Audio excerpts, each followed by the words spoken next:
அருமை தோழர்களே, உங்கள் அனைவரையும் வணங்கி மகிழ்கிறோம். MELS பயிலரங்கம் தொடர்ந்து ஒவ்வொரு வெள்ளிக்கிழமையும் சிறந்த ஆளுமைகளை கொண்டு பல்வேறு மார்க்சிய கருத்துக்களையும் முற்போக்கு கருத்துக்களையும் மக்களிடையே கொண்டு செல்லக்கூடிய நோக்கத்தில் தொடர்ந்து செயல்பட்டு வருகிறது.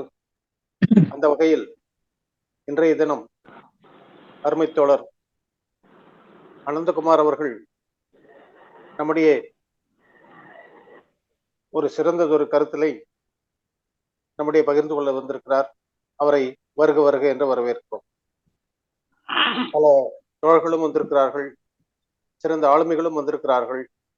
அவர்களையும் வருக வருக என்று வரவேற்று இந்த அருமையான நிகழ்ச்சியை அருமை தோழர் துரைபாண்டியன் அவர்கள் தலைமை தாங்கி சிறப்புற நடத்தி தருமாறு தோழமுடன் கேட்டுக்கொள்கிறேன். துரைபாண்டியன் அவர்களே வருக, தலைமை ஏற்க. MELS பயிலரங்கின் 225வது அமர்வுக்கு வருகை தந்திருக்கின்ற தோழர்கள் அனைவரையும் வருக வருக என்று வரவேற்கின்றேன். இன்றைய தினம் அவுரங்கசீப்பின் மறைக்கப்பட்ட வரலாறு என்ற தலைப்பில் அன்பு தோழர் டாக்டர் அனந்தகுமார் அவர்கள் உரையாற்ற இருக்கிறார்கள். சந்தையில் நிறைய வரலாற்று புத்தகங்கள் இருக்கிறது. அதை எடுத்து சொல்ல நிறைய வரலாற்று ஆசிரியர்கள் இருக்கிறார்கள். ஆனால் மறைக்கப்பட்ட வரலாறை கண்டுபிடிப்பதற்கு ஒரு வரலாற்று ஆய்வாளரால், ஒரு ஆராய்ச்சியாளரால் தான் முடியும். பொதுவாக அத்தகைய மறைக்கப்பட்ட வரலாறுகளை தேடி தேடி பல நூல்கள், பல ஆதாரங்களின் அடிப்படையில் தான் எடுத்து சொல்ல வேண்டியது இருக்கிறது. அந்த பணியை நம்மிடையே டாக்டர் அனந்தகுமார் அவர்கள் மிக சிறப்பாக கொண்டு வந்து சேர்த்து கொண்டிருக்கிறார்கள். இது 3வது அமர்வு. நமக்கு தெரியும், எப்போதும் இல்லாத அளவிற்கு இன்றைய ஆட்சியாளர்கள் வரலாற்றை திணிப்பதற்கு, புனைக்கதைகளை இணைப்பதற்கு பலவிதமான முயற்சிகளில் அவர்கள் ஈடுபட்டு வருகிறார்கள். சமீபத்தில் கூட நாம் பார்த்தோம், கீழடி அகழாய்வில் நமது பழந்தமிழ் குடிகள் எவ்வாறெல்லாம் வாழ்ந்தார்கள் என்பதை எடுத்து சொல்லும் விதத்திலே ஒரு 2500 ஆண்டுகள் உண்மையான தடயங்கள் நமக்கு கிடைத்தது. அவை வெளி உலகத்துக்கு சென்றுவிடக் கூடாது என்பதற்காக அதை கொண்டு போய் பெங்களூரில் மறைத்து வைத்திருக்கிறார்கள். அதை நாம் நீதிமன்றம் சென்று மீட்க வேண்டியிருக்கிறது. உள்ளதை உள்ளபடி நாம் எடுத்து சொல்வதற்கு நாம் போராட வேண்டியிருக்கிறது. மறுபுறத்திலே பார்த்தால், சென்ற வாரம் கடலுக்கு அடியிலே ஜமகாலத்தை விரித்து ஒருவர் அமர்ந்து கொண்டு துவாரகையை தேடிக்கொண்டிருக்கிறார். இப்படிப்பட்ட அறிவுக்கு பொருந்தாத பல விஷயங்கள் இன்றைய தினம் நாட்டிலே நடந்து கொண்டிருக்கிறது. உலகத்தில் நாம் தான் முதலில் GPS கண்டுபிடித்தோம். முதல் விமானத்தை இங்கிருந்து இலங்கைக்கு நாம் கொண்டு சென்று பலவிதமான கதைகள். அதையெல்லாம் சொன்னால் அவர்கள் மகிழ்ச்சி அடைகிறார்கள். ஆனால் அந்த கருத்துக்கும் விஞ்ஞானத்திற்கும் அறிவியலுக்கும் எந்த தொடர்பும் இல்லை என்பதை நாம் அறிவோம். அந்த அடிப்படையில் இந்த வரலாறுகள் நமக்கு மிக மிக அவசியமாக தேவைப்படுகிறது. இந்துத்துவவாதிகள் எப்போதுமே இஸ்லாமியர்களை எதிரில் வைத்து நிறுத்தி பார்க்க விரும்புகிறார்கள். ஒரு 600 ஆண்டுகள் இந்த நாட்டை ஆண்ட வல்லாட்சியாளர்கள் வரிசையாக ஆண்டிருக்கிறார்கள். அவர்களெல்லாம் நினைத்திருந்தால் இன்றைய தினம் ஒரு இந்து கூட இங்க இருந்திருக்க முடியாது, இஸ்லாமிய நாடாக மாற்றி இருப்பார்கள். ஆனால் எங்கிருந்தும் வந்தவர்கள் இங்கு அவர்கள் ஒரு சகிப்புத்தன்மையோடு வாழ்ந்தார்கள் என்பதற்கு பலவிதமான வரலாறுகள் இன்றைக்கு நம்மிடையே இருக்கிறது. ஆனாலும் கூட இவர்களுடைய சித்திரம் வேறாக இருக்கிறது. ஏற்கனவே நமது ஆசிரியர், அன்புக்குரிய ஆசிரியர் டாக்டர் அனந்தகுமார் அவர்கள் திப்பு சுல்தானை பற்றி மிக தெளிவாக நமக்கு எடுத்து சொன்னார். அந்த வரலாறும் இன்றைய தினம் திரிக்கப்பட்டுத்தான் இருக்கிறது. மிக மிக அதிகமாக இந்துத்துவவாதிகளால் விமர்சிக்கப்பட்ட ஒரு மன்னர் யார் என்றால் அவுரங்கசீப் தான். ஆனால் உண்மையில் அவுரங்கசீப் இஸ்லாமிய கோட்பாடுகளின்படி நடந்த மிக மிக எளிமையான மனிதர். மற்ற எந்த ஒரு அரசரையும் விட அவர் மிகவும் எளிமையாக நடந்து கொண்டவர். இஸ்லாமிய கோட்பாடுகளின்படிதான் நடந்தார். அதில் பலவிதமான கட்டுக்கதைகள் இருக்கிறது. கூட்டம் கூட்டமாக மக்களை கொன்றார் என்றெல்லாம் கதை விடுகிறார்கள். அதை பற்றியெல்லாம் நமது ஆசிரியர் அவர்கள் எடுத்து சொல்வார் என்று நம்புகிறேன். அது மட்டுமல்லாமல், நான் ஒரு வரலாற்று மாணவன் என்ற அடிப்படையில் வரலாற்றின் மிக மிக சுவையான பக்கங்களை எல்லாம் நமது டாக்டர் அனந்தகுமார் அவர்கள் மூலமாக அறிந்து கொள்வதற்கு வாய்ப்பு கிடைத்ததுக்கும் நான் மகிழ்ச்சி அடைகிறேன். இப்போது நமது அவுரங்கசீப்பின் மறைக்கப்பட்ட வரலாறு என்ற அந்த பகுதியை துவக்கும்படி கேட்டுக்கொள்கிறேன். அடுத்தபடியாக நம்ம எம்இஎல்எஸ் பயிலரங்கம் வெற்றிகரமாக நடைபெற்று கொண்டிருக்கிறது. அநேகமாக 1000 கடந்து சென்றுவிடும் என்று நான் நினைக்கிறேன். அன்பு தோழர் ராமலிங்கம் அவர்கள், டாக்டர் ரமணா, சண்முகம், கண்ணையா போன்றவர்கள் இதை விடாப்பிடியாக எடுத்து சென்று கொண்டிருக்கிறார்கள். அவர்களுக்கெல்லாம் நாம் அனைவர் சார்பிலும் நன்றி தெரிவித்துக் கொள்வோம்.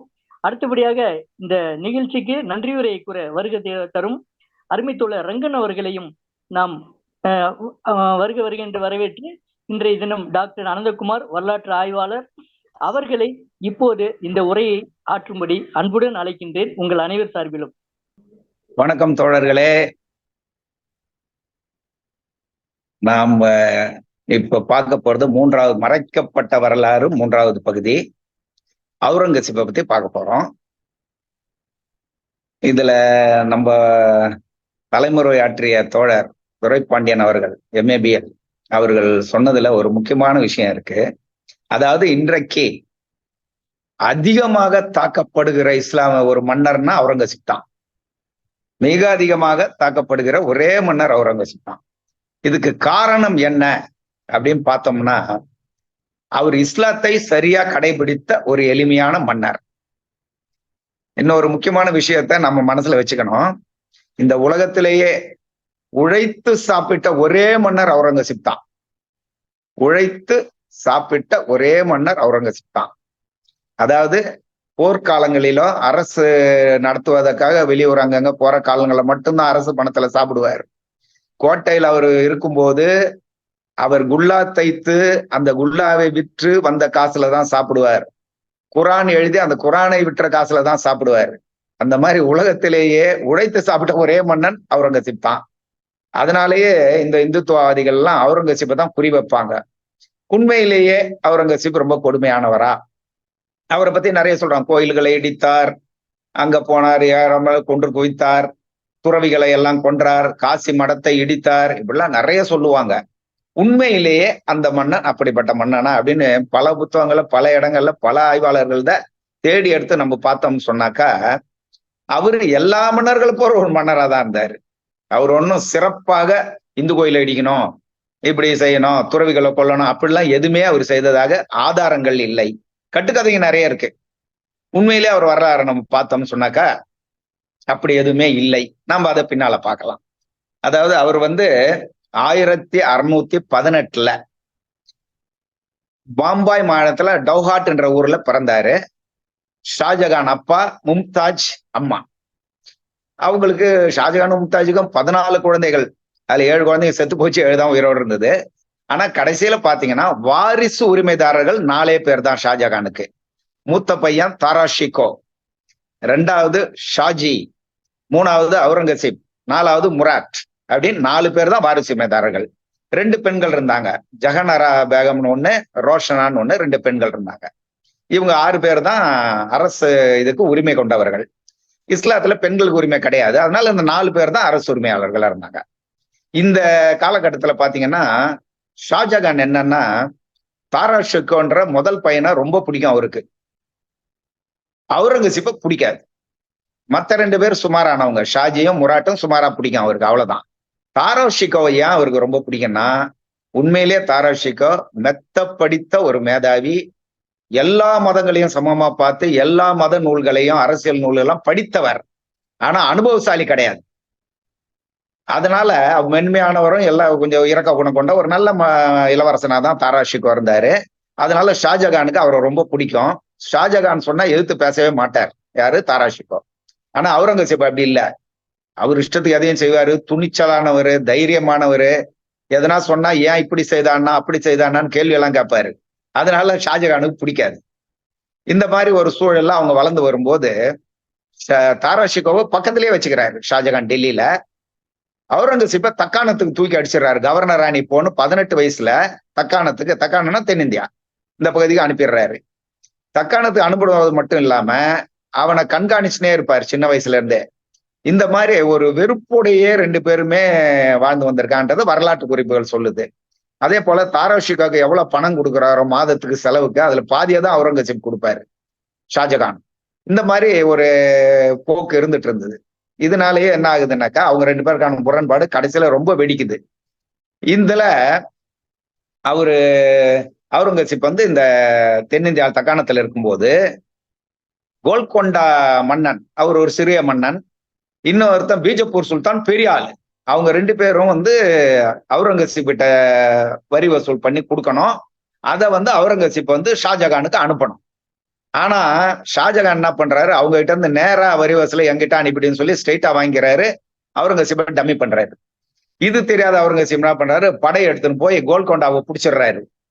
பிடிச்சிட்டு வரி கட்டல, மரியாதையா வரிய கொடுறான்னு பிடிச்சிட்டு அவனை சிறையில போட்டுட்டு அடுத்து பீஜப்பூர் சுல்தான் சண்டைக்கு போறாரு. இங்கதான் மறைக்கப்பட்ட ஒரு முக்கியமான வரலாறு வெளியே வருது. என்னன்னு பார்த்தா, பீஜப்பூர் சுல்தான் கிட்ட சண்டைக்கு அவுரங்கசீப் போகும்போது அவுரங்கசீப் உதவியாக குறைந்த ஒரு படையை வச்சிருந்த ஒரு இளம் மராட்டிய வீரன் துணைக்கு வராரு. யாருக்கு? அவுரங்கசீப்க்கு. நானும் உனக்கு துணையை சேர்ந்து வரேன், அந்த பீஜப்பூர் சுல்தானை அடிக்கணும் அப்படின்னு வர்றாரு. அவர் யாருன்னு பார்த்தா சிவாஜி. பின்னால சத்ரபதி சிவாஜியா வர்றவரு 1657 இந்த சண்டை நடக்குது கோல்கொண்டால.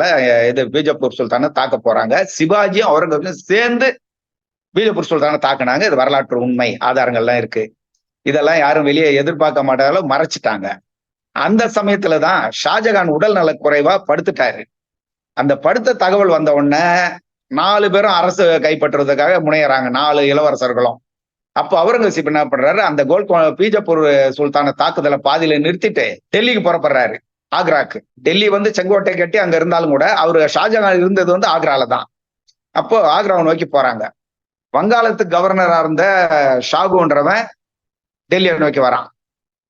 குஜராத்ல கவர்னர் முராட்டு, அவனும் டெல்லியை நோக்கி வரான். அந்த படைகள்லாம் வந்து ஒரு வாரிசு போர் வருது. அந்த வாரிசு போர்ல அடிச்சு அவுரங்கசீப் ரொம்ப திறமசாலி, ஏராளமான சண்டைகளை பார்த்தவன், ஓட விட்டு அவர் அலைய விட்டதுனால ஏராள அனுபவங்களையும் பெற்றுட்டான் அவுரங்கசீப். அரசியல் ராஜதந்திரம் அனுபவம் இதெல்லாம் பெற்றதுனால ரொம்ப ஈஸியா எல்லாரையும் அடிச்சுட்டு ஆக்ராவை கைப்பற்றிட்டான். ஆக்ராவை கைப்பற்றி உள்ள ஆட்சிக்கு வரான். வரும்போது ஷாஜகான் வந்து அவனை வரவேற்று படுத்திருக்காரு. அவர் சொல்றாரு, வரவேற்புக்கு ஒரு ஓலையும் கொடுத்து ஒரு பெரிய கத்தியை கொடுத்து அந்த கத்தியில் ஆலாம்கீர்னு ஒரு பட்டம் போட்டு கொடுத்து, நீ வா மகனே, நீ தனியாக வா அப்படின்னு கூப்பிடுறாரு. அப்போ ஷாஜகான் கூப்பிடுறாரு. அவுரங்கசீப் வந்து தனியா போறதுக்கு தயாராகிறாரு. அப்ப அவனோட ஒரு சகோதரி சொல்லிடுறா, நீ தனியா போவாத, உள்ள போனோம்னா அங்க வந்து திருநங்கைகளை வேலைக்கு வச்சிருக்காரு, நிறைய பலசாலிகளை. அந்த திருநங்கைகள் உன்னை கழுத்தை நெரிசி கொண்டுடுவாங்க, போவாதன்னு சொல்றாரு. அப்பதான் அவர் கோபம் வந்து என்ன பண்றாரு, ஷாஜகானை கைது பண்ணி அந்த வீட்லயே ஹவுஸ் அரெஸ்ட், ஆக்ரா கோட்டையிலேயே கைது பண்ணி வச்சிடுறாரு. அவருக்கு வேண்டிய வசதிகள் எல்லாம் செய்து கொடுக்குறாரு. யாரும் அவரை போய் சந்திக்க கூடாது, அவரோட பேசக்கூடாதுன்னு தடை வச்சிடுறாங்க. அவரோட சகோதரிகள், அதாவது அவுரங்கசீப்போட சகோதரிகள் மட்டும் உள்ள போய் பார்க்கலாம், அவருக்கு வேண்டிய உதவிகளை செய்யலாம்னு நிறுத்தி அப்படிதான் அரெஸ்ட் பண்றாரு. பண்ணிட்டு வந்து ஆட்சியில உட்கார்றாரு.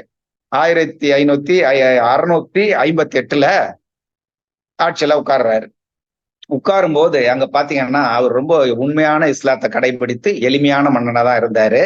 அதனால அவர் ஆட்சியில உட்கார்ந்து 1 வருட காலம் அந்த மயிலாசனத்துல உட்கார்றாரு. அந்த மயிலாசனம் என்பது தங்கத்தால் செய்யப்பட்டு, அதாவது அதை என்ன சொல்றாங்கன்னா 1150 கிலோ தங்கத்துல செய்தது அந்த ஆசனம்.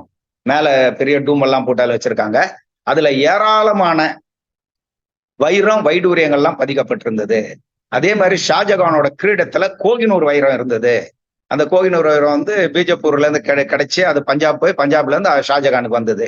அத கோகினூர் வைரம். இன்னைக்கு அந்த கோகினூர் வைரம் இங்கிலாந்து ராணி எலிசபெத்தோட கிரீடத்துல இருக்குது. வெள்ளைக்காரன் இருக்கும்போது அப்பயே அதை தூக்கி திருடின்னு போயிட்டானுங்க. அந்த மாதிரி அந்த வைரம் அங்க இருந்தது. ஆனா ஷாஜகான் போயிட்ட பிறகு அவுரங்கசீப் ஹரியானையில உட்கார்ந்த உடனே கொஞ்ச காலம் இந்த வாரிசு போர், தாரா ஷிகோ, முராட்டி எல்லாத்தையும் காலி பண்றதுக்கு கொஞ்சம் டைம் எடுக்குது. அவங்க எல்லாம் கொண்டு தள்ளிட்டு ஒரு அருமையா பட்டம் சுட்டி போட்டி இல்லாத ஒரு மன்னனா வந்த உடனே முதல்ல அவர் செய்த வேலை அந்த மயிலாசனத்தை தூக்கி போட்டார். இந்த மயிலாசனம் இருக்கக்கூடாது, இது இவ்வளவு கோடி இவ்வளவு செலவுல செய்த இந்த ஆசனங்கள் இஸ்லாத்துக்கு எதிரானது, ஆடம்பரம் கூடாதுன்னு சொல்லி அதை எடுத்துடுறாரு. அந்த கோகினூர் வைரம் பதித்த கிரீடத்தையும் எடுத்துடுறாரு. எடுத்துட்டு அது குடவுன்ல போடுன்னு போட்டுடுறாங்க. அவரு சாதாரண பாகை அணிஞ்சுக்கிறாரு, சாதாரண உடைகள் தான் அணிவாரு, பட்டு பீதாம்பரம் அணிய மாட்டாரு, மிகவும் எளிமையானவர். அவரோட இஸ்லாத்தின்படி அவர் என்ன சொல்றாருன்னா, ஆடம்பரங்களும் ஊதாரித்தனங்களும் இருக்கக்கூடாது, மது அருந்த கூடாது, போதைப் பொருள் பழக்கம் கூடாது அப்படின்றத கரார கடைபிடிக்கிற மது அருந்தாத மன்னன் அவுரங்கசீப். என்னைக்குமே மது அருந்தது கிடையாது, சின்ன வயசுல கூட. அதே போல இந்த வரி வர்ற பணங்கள் எல்லாம் ஊதாரித்தனம் பண்ணக்கூடாது அப்படின்னு சொல்லிட்டு அவர் ரொம்ப கராரா இருக்கிறவரு.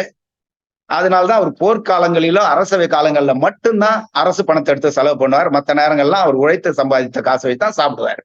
அந்த மாதிரி ஒரு நல்ல மன்னனா இருந்தாரு. இப்போ இந்துக்களுடைய கோயில்களை இடித்தார், அதை பண்ணாரு, இதை பண்ணாரு சொல்றாங்க இல்லையா? காசி விஸ்வநாதர் கோயிலை அவர் இடிச்சாருன்னு சொல்றாங்க. அதை பத்தி நம்ம ஆய்வு பண்ணி நிறைய புத்தகங்களை தேடி ஆளுங்கள்லாம் பேசும்போது என்ன 2 விஷயம் கிடைக்குது ஆதாரமா. மற்றதெல்லாம் பொய், ஏகப்பட்ட பொய். அது படிக்கும்போது நமக்கு தெரியும் பொய்ன்னு. 2 விஷயங்கள் கொஞ்சம் ஆதாரபூர்வமா கிடைச்சது. என்னன்னு நான் அந்த 2 விஷயத்த உங்களுக்கு சொல்றேன்.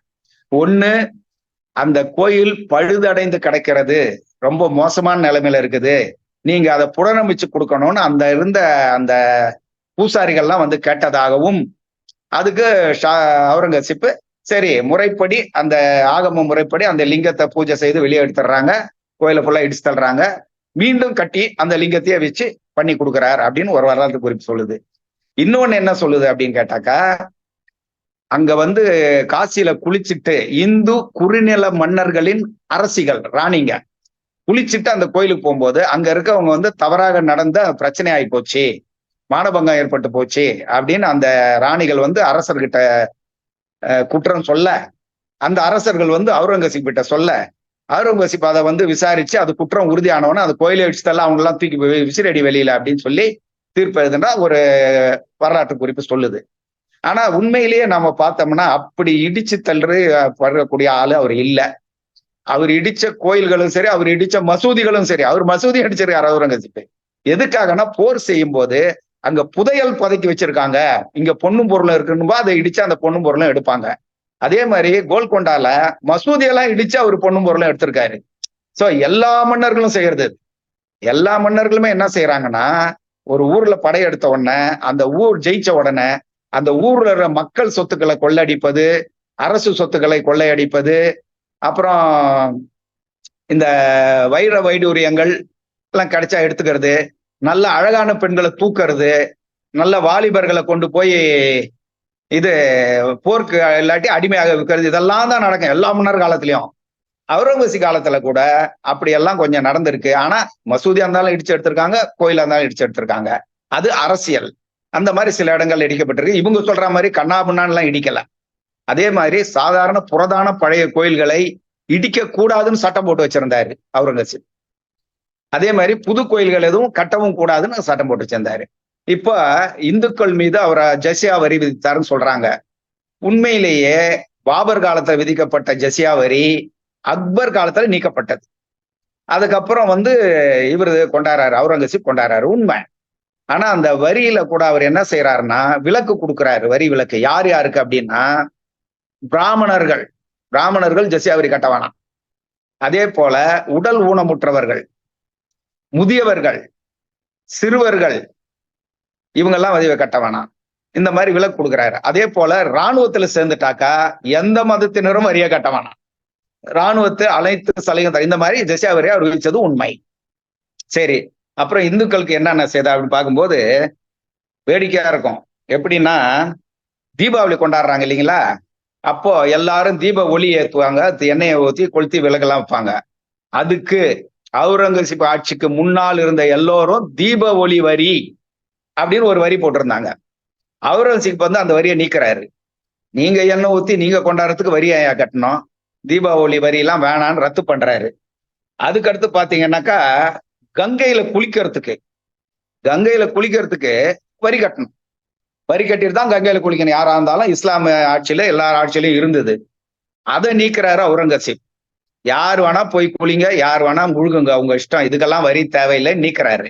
அவுரங்கசீப் தான் நீக்கிறாரு. அதுக்கு முன்னால எல்லா மன்னர்களும் வச்சிருந்தாங்க. அதே போல இந்த மீன் பிடிக்கிறதுக்கு, யமுனா நதியா இருந்தாலும் சரி, கங்கை மீன் பிடிக்கிறதுக்கு மீனை பிடிச்சுன்னா அதுல ஒரு பகுதியை வரியா கொடுத்துடணும். அதையும் அவுரங்கசீப் நீக்கிறாரு. நதி ஓடி இருக்குது, மீன் இருக்குது, நீ பிடிச்சி நீ வித்துக்கோ, அப்போ வரியெல்லாம் தேவையில்லை நீக்கிறாரு. அப்போ அந்த மீன்பிடி ஏழைகள், மக்கள், மீனவர்கள் எல்லாம் கொஞ்சம் சந்தோஷம் அடைகிறாங்க. இந்த மாதிரிதான் செய்யறாரு. அதுக்கப்புறம் பாத்தீங்கன்னா இன்னும் மோசமான விஷயம் என்னன்னா, வரட்டி தட்டி, சாணியில எடுத்து வரட்டி தட்டி அந்த வரட்டிய எரிக்கிறதுக்கு பயன்படுத்துவாங்க, பிணை எரிக்கிறதுக்கும் பயன்படுத்துவாங்க கங்கை நதி ஓரத்துல. வறட்டிக்கு வரி விதிச்சிருந்தாங்க இதுக்கு முன்னால இருந்தவங்க, ஷாஜகானும் சரி அவங்க எல்லாரும் சரி. அந்த வறட்டிக்கான வரியையும் விளக்குறாரு அவுரங்கசீப். இந்த மாதிரி ஏராளமான இந்துக்களுக்கான வரியை எல்லாம் விளக்குனவர் தான் அவுரங்கசீப். அதே போல இந்து விதவைகள் மறுமணம் செய்தா வரி கட்டணும், அந்த வரியவும் அவர் ரத்து பண்றாரு. ரத்து பண்ணிட்டு நீங்க எல்லாருமே தாராளமா மறுமணம் செய்துக்கலாம், நீங்க மகிழ்ச்சியா வாழலாம் அப்படின்னு அந்த வரியெல்லாம் ரத்து பண்ணதுதான் அவுரங்கசீப் செஞ்ச சிறப்பான வேலைகள். இதை பத்தி யாருமே பேச மாட்டாங்க, இதெல்லாம் மறைக்கப்பட்ட விஷயங்கள். அதே போல வரி கட்டும் போது வரிய பணமா கொடுக்கலாம் அல்லது பொருளா கூட கொடுக்கலாம். இப்ப மீன் பிடிக்கிறாங்க கங்கையில, வரி கொடுக்கணும்னா அது மீனா கொடுக்கலாம். ஆனா இவர் அந்த வரியை நீக்கிட்டாரு. நீக்கிட்டு நெல் விளையுது, இப்ப 6ல் 1 பங்கு வரியா கொடுக்கணும். இந்த மாதிரி எல்லாம் விலை வச்சு தீப பாத்தீங்கன்னா அந்த இதெல்லாம் அதாவது வரிகள்லாம் இந்துக்களுக்கு நிறைய நீக்கி நல்ல விஷயங்களை மன்னர் இது முன்னால இருந்த மன்னர் செய்யாதெல்லாம் செய்தவர் தான் அவுரங்கசீப்.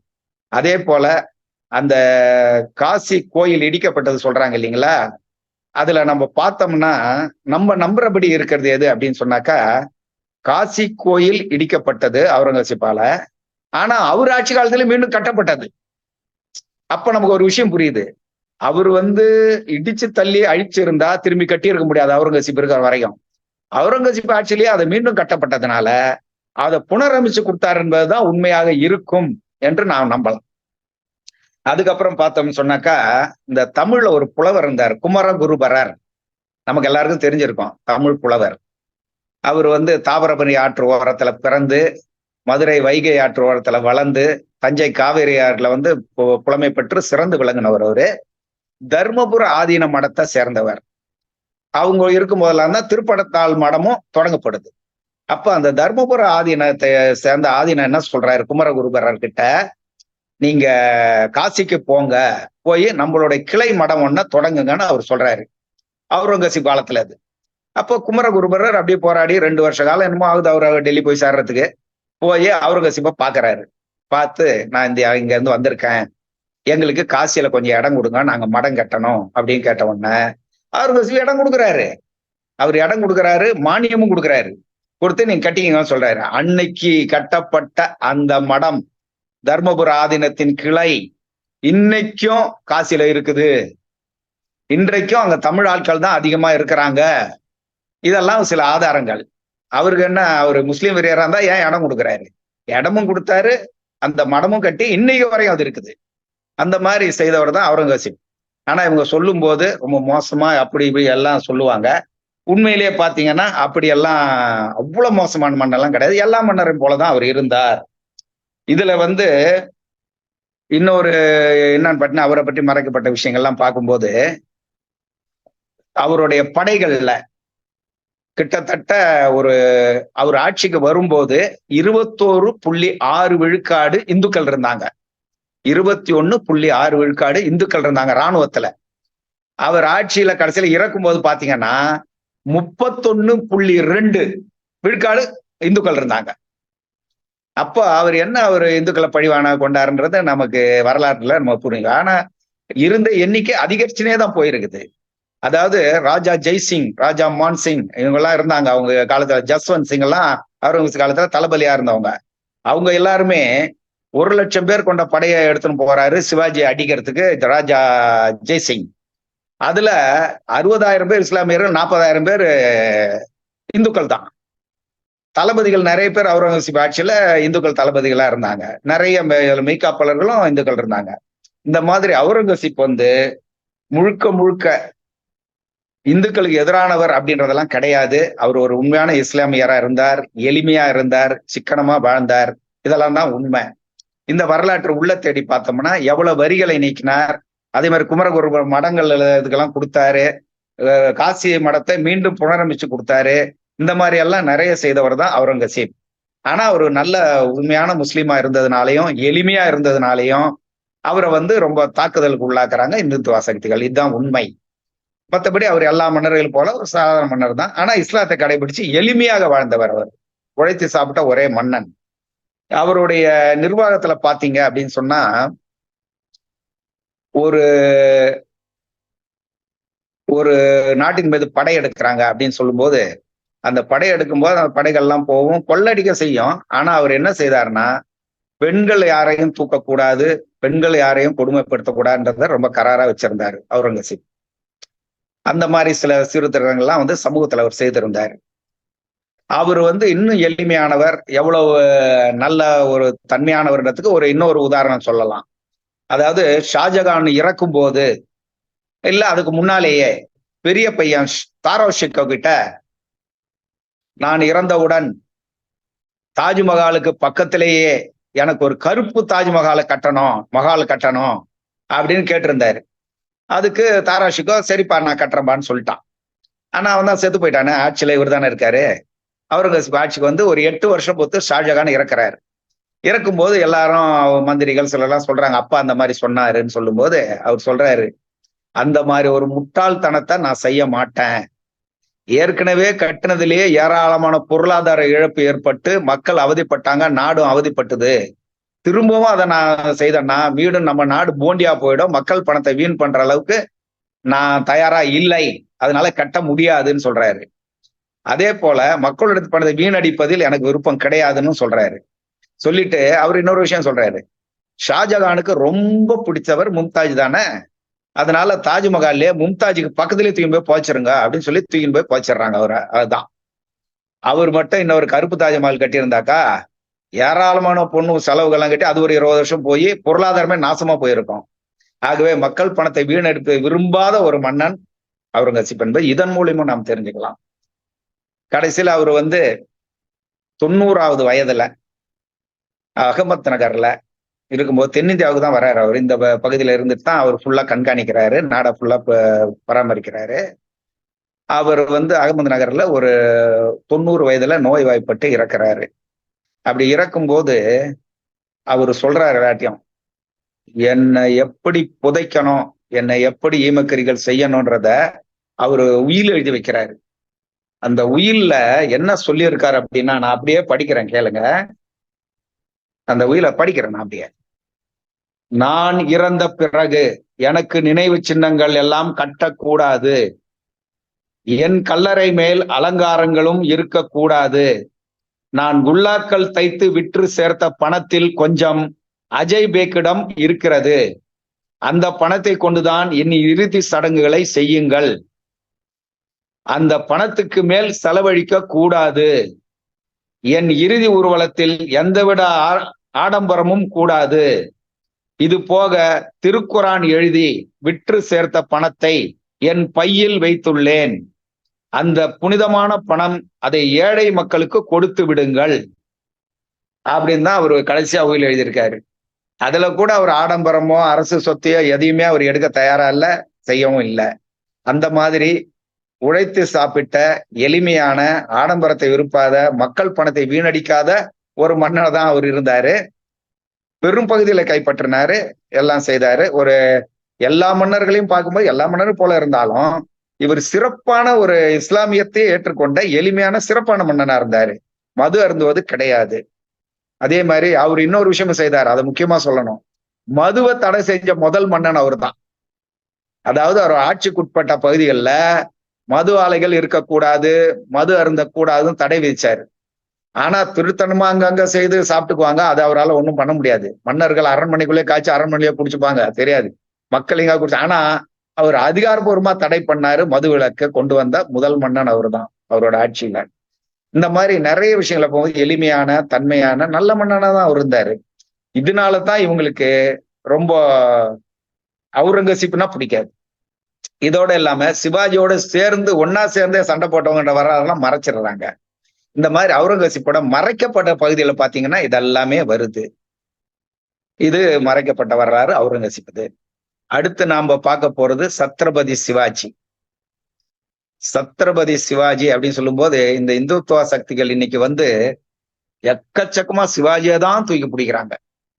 அதுக்கு காரணம் என்ன அப்படின்னு சொன்னா, சிவாஜி ஒரு இந்து மன்னன், அவுரங்கசீப் எதிர்த்து போராடியவர் அப்படின்லாம் சொல்லுவாங்க. ஆனா அவுரங்கசீப்பும் சிவாஜியும் சேர்ந்தே இஸ்லாம் மன்னன் எதிர்த்த வரலாறு மறைச்சிருவாங்க. இது என்ன அப்படின்னு சொன்னா, இப்ப சிவாஜியை பத்தி அவசியம் நம்ம தெரிஞ்சுக்கணும். இவங்க சொல்ற சிவாஜியா இல்ல மக்களுக்கான சிவாஜியா அப்படின்னு பார்த்தோம்னா, சத்ரபதி சிவாஜி முழுக்க முழுக்க சிறு வயதுல கொஞ்சம் மோசமா இருந்தார். ஆனா அவரு கோட்டையை பிடிக்க ஆரம்பிச்சு ஒரு மன்னரை போல மொல்ல மொல்ல அவர் வளர பாத்தீங்கன்னா மிக சிறந்த மக்களுக்கான மன்னனா அவர் இருக்கிறாரு. இத ரொம்ப தெளிவா ஆய்வு பண்ணி அதிகாரப்பூர்வமாகவும் ஆதாரப்பூர்வமாகவும் வெளியே சொன்னவர் கோவிந்த் பன்சாரே. அவர் எழுதின அந்த சிவாஜி கோன் ஹோட்டா அப்படின்னு எழுதுறாரு மராட்டியில. சிவாஜி யாருக்கான சிவாஜி அப்படின்ற புத்தகத்தை எழுதுறாரு. அது பல லட்சம் புத்தகங்கள் பதிப்பாகி போகுது, ஆங்கிலத்திலையும் போகுது, எல்லா மொழிகள்லையும் மொழிபெயர்த்து கொடுத்தாங்க. தமிழ்ல கூட பாருங்க, மாவீரன் சிவாஜி அப்படின்னு கோவிந்த் பன்சாரே எழுதின புக்கு மிக மிக ஆதாரமான புக்கு. இது சிவாஜியை பத்திய வரலாற்று ஆய்வுகளுடன் அதை பத்தி பாத்தீங்கன்னா நிறைய பேர் எழுதியிருக்காங்க. சிவாஜியை பத்தி வந்தார்கள் வென்றார்கள் கூட சிவாஜியை பத்தி நிறைய வரும், அவர்களுக்கு வரும்.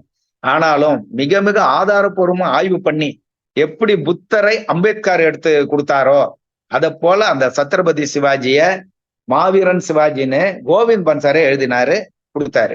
இதனாலேயே அந்த இந்துத்துவ மதவெறியர்கள் கோவிந்த் பன்சாரை சுட்டு கொண்டதுக்கு இது ஒரு முக்கிய காரணம். எப்படி தபோல்கரை கொண்டாங்களோ அதே மாதிரி கௌரி லங்கேஷை கொண்டாங்களோ அதே மாதிரி கோவிந்த் பன்சாரை சுட்டு கொண்டதுக்கு இந்த புத்தகம் ஒரு முக்கிய காரணம். கண்டிப்பா நீங்க நிறைய பேர் படிச்சிருக்கலாம். யாராவது படிக்கலைன்னா கண்டிப்பா அந்த புக்கை மாவீரன் சிவாஜி கோவிந்த் பன்சாரை எழுதினது பதிப்பகம் பாத்தீங்கன்னாக்கா பாரதி புத்தகாலயம் தான் வெளியிட்டிருக்காங்க, சிபிஎம் தோழர்கள். அது கண்டிப்பா அதை படிங்க. அதுல என்னன்னா சிவாஜி யாருக்கான சிவாஜி அப்படின்னு பார்த்தோம்னா மக்களுக்கான சிவாஜி. அவரு மக்களுக்கான சிவாஜியா அவர் இருக்கிறார். எப்படி அப்படின்னு பார்த்தா அவர் பிறந்தது 1630 சிவனேரி கோட்டை அப்படின்னு பூனேல ஒரு கோட்டையில பிறக்கிறாரு. அவர் அப்பா ஷாஜி பான்ஸ்லே, அம்மா ஜிஜாபாய். அந்த ஷாஜி பான்ஸ்லே யாருன்னா பீஜப்பூர் சுல்தான் கிட்ட வேலை செய்த ஒரு அதிகாரியா இருந்தாரு சிவாஜியோட அப்பா. அப்ப என்ன ஆகுதுன்னா இவர் வளர்ந்து கொஞ்சம் பெரிய ஒரு 15-16 வயசு ஆன உடனே சிவாஜி அப்பப்போ ஒரு ரவுடி லும்பன் குரூப் மாதிரி ஒரு கும்பலை சேர்ப்பாரு, ஒரு இடத்த போய் கொள்ளை அடிப்பாரு. சின்ன வயசுல அப்படிதான் இருந்தாரு அவரு, தருதலை அப்படியே கூட சொல்லலாம். அப்புறம் கொஞ்சம் 30-40 பேர் 50 பேருன்னு கும்பலை சேர்க்கிறாரு. பணம் கிடைச்ச உடனே இன்னொரு ஊரை போய் கொள்ளடிப்பாரு. இந்த மாதிரி நிறைய கொள்ளடிச்சிருக்காரு சின்ன வயசுல. அதே போல அவர் ஒரு 18 வயசுக்கு அப்புறம் சூரத்தை கொள்ளையடிக்கிறாரு. சூரத் ஒரு பெரிய தொழில் நகரம். அப்பவே வைரங்கள் தீட்டப்பட்ட காலமா அந்த காலத்திலே அது தொழில் இருந்திருக்கு. அங்க கொள்ளையடிக்கும் போது அவர் ஏராளமான பணமும் பொண்ணும் எல்லாம் கிடைக்குது. அப்போ அவர் ஒரு பெரிய படையை நிறுவுறாரு. நிறுவிட்டு ஒரு கோட்டையா, பீஜப்பூருக்கு சொந்தமான கோட்டை, சுல்தானுக்கு சொந்தமான கோட்டை, கோல்கொண்டா சுல்தானுக்கு சொந்தமான கோட்டை, அவுரங்கசீப் சொந்தமான கோட்டைகள்லாம் பிடிக்க ஆரம்பிக்கிறாரு. கோட்டைகள்லாம் பிடிச்சு ஒண்ணா எடுத்து அவர் ஒரு குறுநில மன்னர் போல மாறுறாரு. அந்த சமயத்தில் தான் தாதாஜி காண்டதேவ் மீண்டும் வர்றாரு. அவர் இளமையில பாடம் சொல்லி கொடுத்தவர் மீண்டும் சொல்றாரு, இல்லப்பா நீ ஒரு இந்து மன்னனாயிரு, நல்லாயிரு, நீ மன்னனா மாறு, எல்லாத்தையும் செய்து மக்களுக்கு ஆட்சி பண்ணி வரி வசூல் பண்ணி இப்படிலாம் செய்யணும்னு சொல்லி கொடுக்குறாரு. உடனே அவரும் என்ன பண்றாரு, ஒரு பகுதி நிலப்பகுதிகள் எல்லாம் பிடிக்கிறாரு. பிடிச்சு ஒரு மன்னன் போல நிக்கிறாரு. இந்த சமயத்துல என்னன்னு கேட்டீங்கன்னா 1645 தோரணா கோட்டையை பிடிக்கிறாரு. அப்புறம் 47 ராஜ்கர் கோட்டையை பிடிக்கிறாரு. 56 ராய்கர் கோட்டையை பிடிக்கிறாரு. அப்ப மாதிரி நிறைய கோட்டைகள்லாம் பிடிச்சி அவர் ஒரு மன்னர் போல வாழ ஆரம்பிச்சிட்டாரு. அப்போ அவுரங்கசீப்பு யோசிக்கிறாரு, என்னடா இவன் ஒருத்தன் வளர்ந்து வரான், இவனை தட்டணும் அப்படின்னு அவுரங்கசீப் யோசிக்கிறாரு. பீஜப்பூர் சுல்தானுக்கு கோபம். என்ன பண்றான், ஷாஜி பான்ஸ்லே அதாவது சிவாஜியோட அப்பாவை கூப்பிட்டு மரியாதையா உன் பையனை என்கிட்ட சரணடைய சொல்லு அப்படின்றாரு. உடனே அப்பாவும் சொல்றாரு, டே இந்த மாதிரி கூப்பிடுறாரு சுல்தான், நீ வாடா அப்படின்னா வர முடியாதுன்னுறான். உடனே என்ன பண்றாரு பீஜப்பூர் சுல்தான், ஷாஜி பான்ஸ்லே திருப்பி ஜெயில அடைச்சிடுறாரு, சிறையில அடைச்சிட்டு அவனை வந்தாதான் உன்னை விடுவேன்றாரு. அந்த மாதிரி காலகட்டத்தில் தான் அவுரங்கசீப் படையெடுக்கும் போது சிவாஜியும் கூட சேர்ந்து படையெடுக்கிறாரு. படையெடுத்து அடிச்சு தூக்கிட்டு அப்பாவை மீட்கின்ற நோக்கத்தோட அவுரங்கசீப்போட சேர்ந்து படையெடுத்த காலம் அது. ஆனா ஷாஜகான் உடம்பு சரியில்லாம போனதுனால அவுரங்கசீப் பாதியில போற விட்டுட்டு போனதெல்லாம் அப்பா மீட்க முடியல. அதுக்கப்புறம் பல கோட்டைகளை கொடுத்து பீஜப்பூர் சுல்தான்களை ஒப்படைச்சு அப்பா மீட்கிறாரு இவர், யாரு, சிவாஜி. அதுக்கப்புறம் அவர் என்னன்னாக்கா அவரோட படைகள்ல பாத்தீங்கன்னா விவசாயிகள், மாவல்லின்னு சொல்லக்கூடிய அந்த விவசாய குழுக்கள், தாழ்த்தப்பட்ட மக்கள், ஒடுக்கப்பட்ட மக்கள், நாவிதர்கள், இவங்கதான் அதிகமா அந்த படையில இருந்தாங்க. அவர்கிட்ட விசுவாசமா வேலை செய்தாங்க. பிராமணர்கள்லாம் அந்த அளவுக்கு பெருசா அவருக்கு ஆதரவு இல்லை, அவரும் அவங்கள நாடல.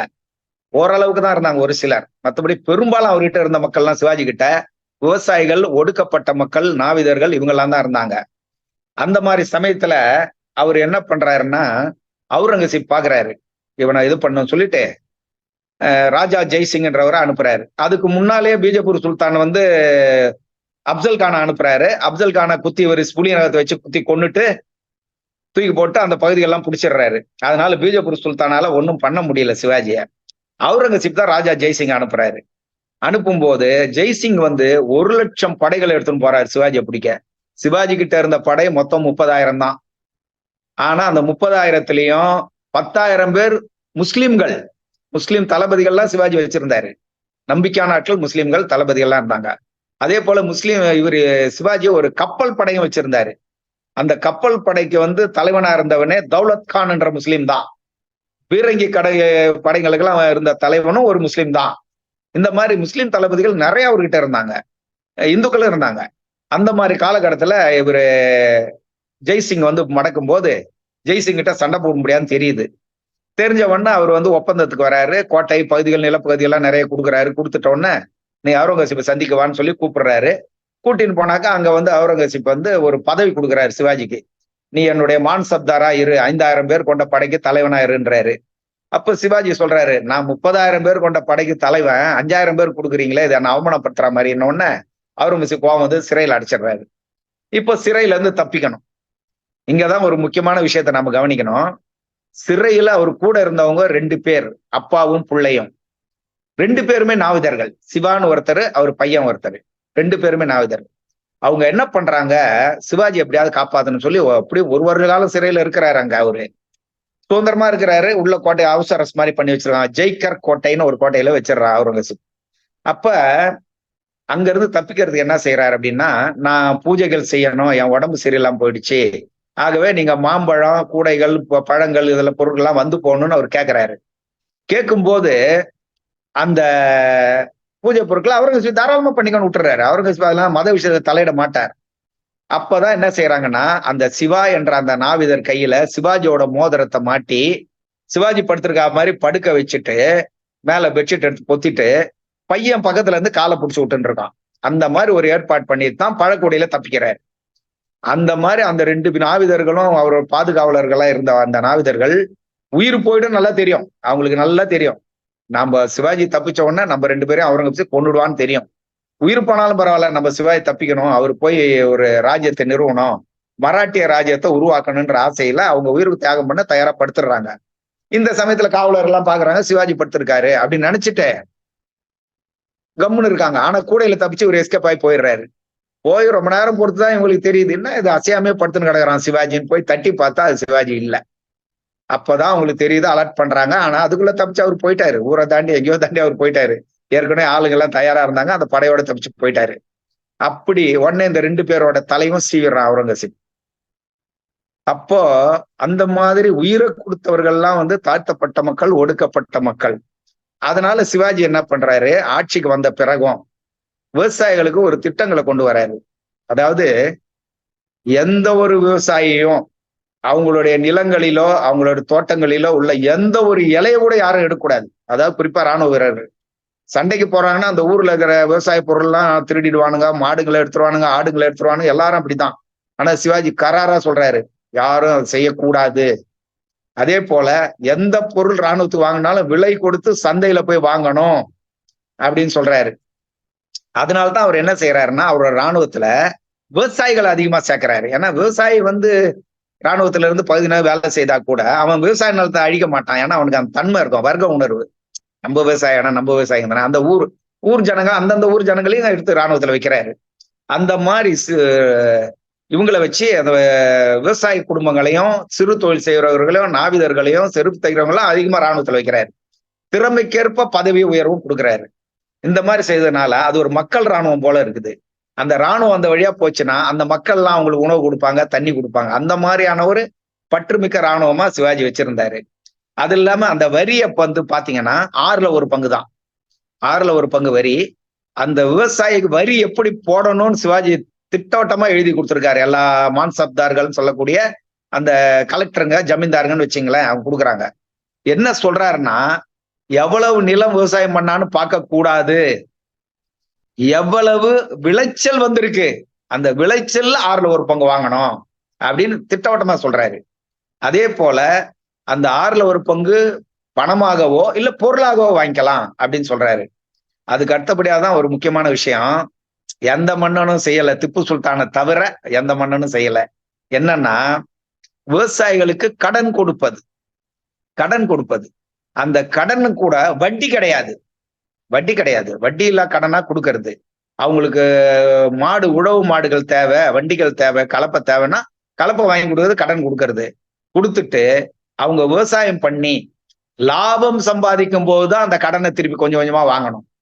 லாபம் சம்பாதிக்கவில்லை, வெள்ள வறட்சி இல்லாட்டி வெள்ளப்பெருக்கல நாசமா போயிடுச்சுன்னா அந்த கடன்கள் தள்ளுபடி செய்யப்பட்டன சிவாஜி ஆட்சியில. அதே போல விவசாயம், ஏதாவது ஒரு போருக்கு போயிருந்தப்போ ஒரு சில முஸ்லீம் தளபதிகள் ஒரு இடத்துல போர் செய்துட்டு வரும்போது அங்க இருந்த முஸ்லீம் பெண்களை, அழகான பெண்களை கொண்டாந்து சிவாஜி முன்னால் நிறுத்துறாங்க. மன்னா, இந்த அழகான பெண்களை உங்களுக்கு பரிசா கொண்டு வந்திருக்கோன்னு. அப்ப சிவாஜி சொல்றாரு, கிடையாது, இப்படிலாம் பண்ணவே கூடாது. பெண்கள் எல்லாரையும் நீ வயதில் பெரியவங்களை தாயை போல நினைக்கணும், வயதில் குறைவுகளை சகோதரி போல நினைக்கணும். இந்த மாதிரிலாம் இனிமேல் செய்யக்கூடாது. யாரும் இனிமேல் இந்த மாதிரி பெண்களை கவரும் வேலையை செய்தால் அவர்கள் கடுமையாக தண்டிக்கப்படுவீர்கள், மானபங்கம் செய்தால் கொடுமையான தண்டனை அனுபவிப்பீர்கள்னு அவர் சட்டம் ஏற்றாரு. அதே போல ஒரு பட்டேல்னு ஒருத்தன், பட்டேல்னா அவங்க ஒரு ஜமீன்தார் மாதிரி இன்னைக்கும், அந்த பட்டேல் குடும்பம் சேர்ந்த ஒருத்தன் அந்த விவசாய பெண்ணை வன்புணர்ச்சி செய்திருவான். உடனே அவர் கூப்பிட்டு விசாரிச்சுட்டு அவன் 2 காலையும் 2 கையவும் வெட்டிடுறாரு, கண்ணை குருடாக்கிட்டு அனுப்பிச்சிடுறாரு போன்னு. 2 காலையும் வெட்டுறாரு, கையவும் வெட்டுறாரு, கண்ணை குருடாக்கி அனுப்புனாரு சிவாஜி. இது வரலாற்று ஆதாரங்கள் இருக்குது. அதே போல இந்த மாதிரி பெண்களை எவனாவது இப்படி செய்தான்னு சொன்னானாக்கா, அதே போல இந்த வார்ஃபீல்டுலயும், ஒரு வார்ஃபீல்டுல ஒரு ஊருக்குள்ள பூந்த ஒரு முஸ்லிம் தளபதி ஒரு பெண்ணை மானபங்கம் பண்ணிடுறான், அதை வன்புணர்ச்சி பண்ணிடுறான். அவனை கூப்பிட்டு விசாரிச்சு அவனையும் கைய காலை வெட்டுறாரு, கண்ணை குருடாக்கி ஓடி போன்னுறாரு. அது கைய காலை வெட்டி கண்ணு குருடாக்கி பிரயோஜனமே இல்லையா, ஓடி போன்னுறாரு. அந்த மாதிரி கராரா மக்களுக்கான இராணுவம், மக்கள் பாதுகாப்பான இராணுவமா சிவாஜி வச்சிருந்தாரு. அதே போல சிவாஜி கப்பர் படையும் வச்சிருந்தார் சிவாஜி. அந்த கப்பர் படை தளபதிகள் தௌலத் கான் என்ற முஸ்லிம் தளபதிகள், இவங்க எல்லாம் இருந்தாங்க, முஸ்லிம்கள்லாம் தளபதியா இருந்தாங்க. இந்த மாதிரி சிவாஜி வரி வசூல் இது எல்லாத்திலயும் ரொம்ப மக்களுக்கான முறையில அருமையா அவர் செய்திருந்தாரு. இன்னொரு சீர்திருத்தம் அவர் செய்தார் சிவாஜி. என்னன்னா, அது வரைக்கும் அரபு அந்த அவுரங்கசீப் ஆட்சியிலும் சரி, பீஜப்பூர் சுல்தான் எல்லார் ஆட்சியிலையும் பெர்ஷிய மொழியில தான் கடித போக்குவரத்து எல்லாம் இருந்தது. அதை மாத்தி மராட்டி மொழியில தான் இனிமேல் நம்ம எல்லாரும் எழுதணும் செய்யணும் சொல்லி மராட்டி மொழிக்கு கொண்டு வந்தாரு. அதனால மக்களுக்கும் அரசுக்கும் ஒரு நெருக்கம் வந்தது. தாய்மொழியில இந்த மாதிரி செய்ய முடியுது அப்படின்னு சொல்லும்போது அவங்களுக்கு ரொம்ப மகிழ்ச்சியா இருந்தது.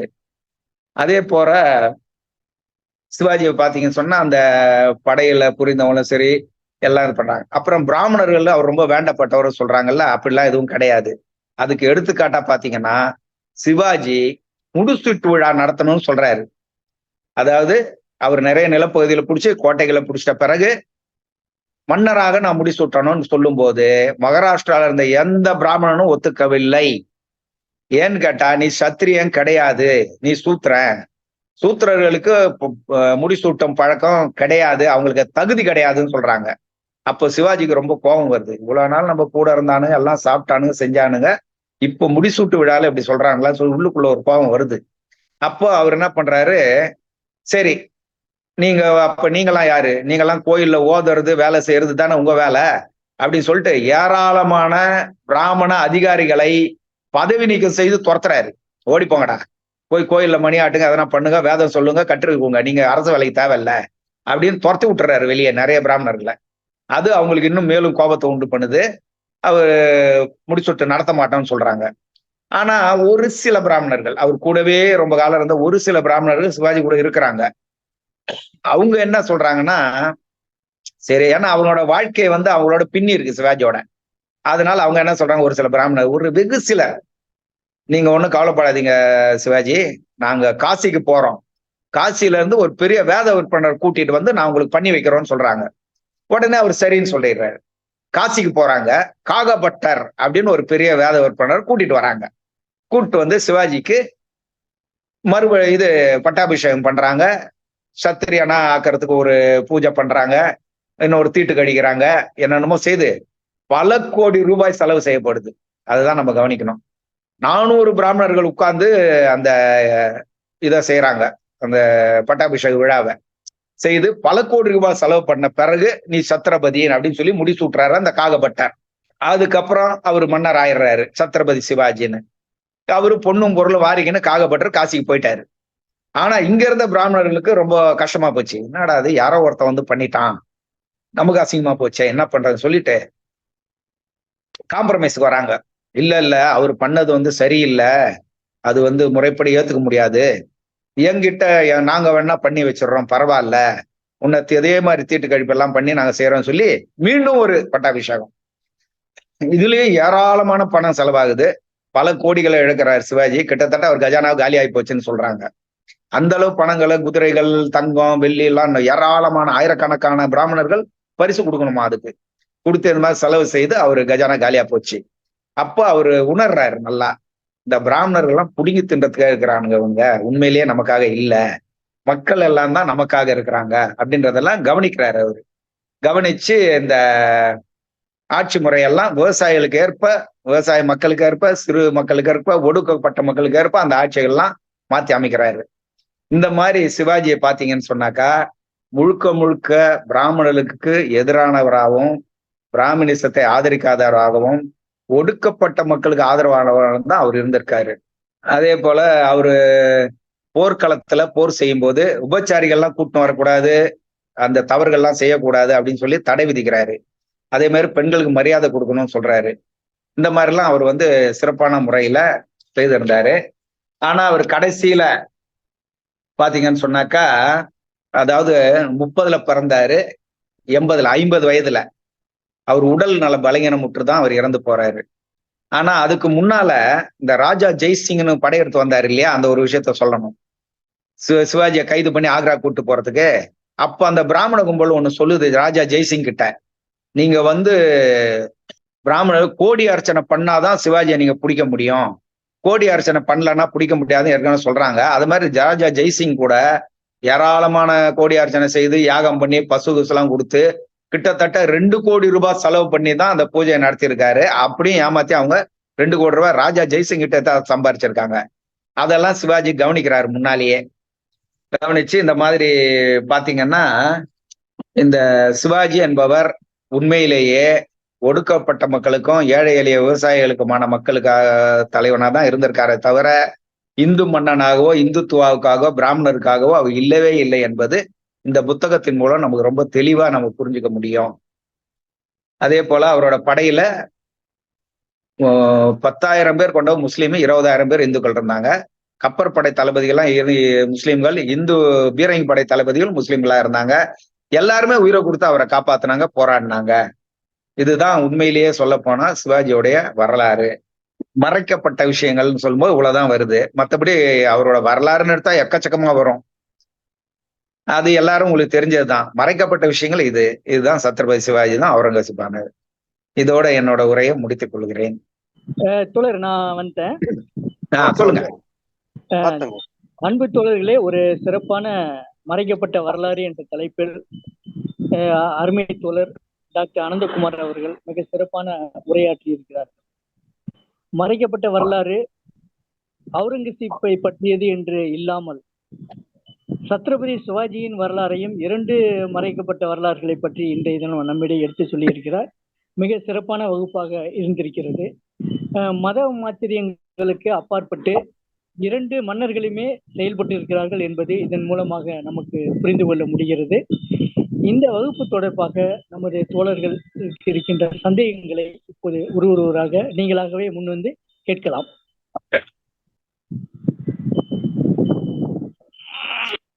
தோழர், நான் பேசுறேன், நாச்சியப்பன். தோழர், இப்ப இந்த தோழர் வந்து ரொம்ப அருமையா நம்ம அவுரங்கசீப்புங்களை பத்தி சொன்னாரு. நான் படிக்கிற காலத்துல ஸ்கூல் பள்ளிக்கூட படிக்கிற காலத்துல ஒரு ஐயர் வாத்தியார் எங்களுக்கு. அப்ப அவர் என்ன சொன்னாருன்னா, அவுரங்கசீப்பு பத்தி ஏதோ பாடம் வந்துச்சுன்னு நினைக்கிறேன். அதுல அவர் என்ன சொல்றாரு, அந்த பாடம் எடுக்கும்போது அவுரங்கசீப் வந்து ஏத்தாப்புல ஒருத்தன் வருவானா, ராணுவம் வருமா, யார் வந்தாலும் ஒரு இந்து வந்தான்னா நேரா போய் கத்திய கழுத்துல வச்சுக்கிட்டு, நீ இந்துவா முஸ்லீமா அப்படின்னு கேட்பாராம். இந்துன்னு சொன்னா ஒரே குத்தா குத்தி கொண்டு வரான், முஸ்லீம்னு சொன்னா விட்டு சரி போன்னு சொல்லிடுவாராம். அப்படி ரொம்ப பேரை மதம் மாத்தினாரு அப்படின்னு ஒரு ஐயர்வாதியாரு எங்களுக்கு பாடம் இருந்தாரு. இது எந்த அளவுக்கு உண்மை என்னன்னு தெரியல, நீங்க உங்களுக்கு தெரிஞ்ச வரைக்கும் சொல்லுங்க. சுத்த பொய் அப்படிலாம் ஒரு நிகழ்ச்சி கூட கிடையாது.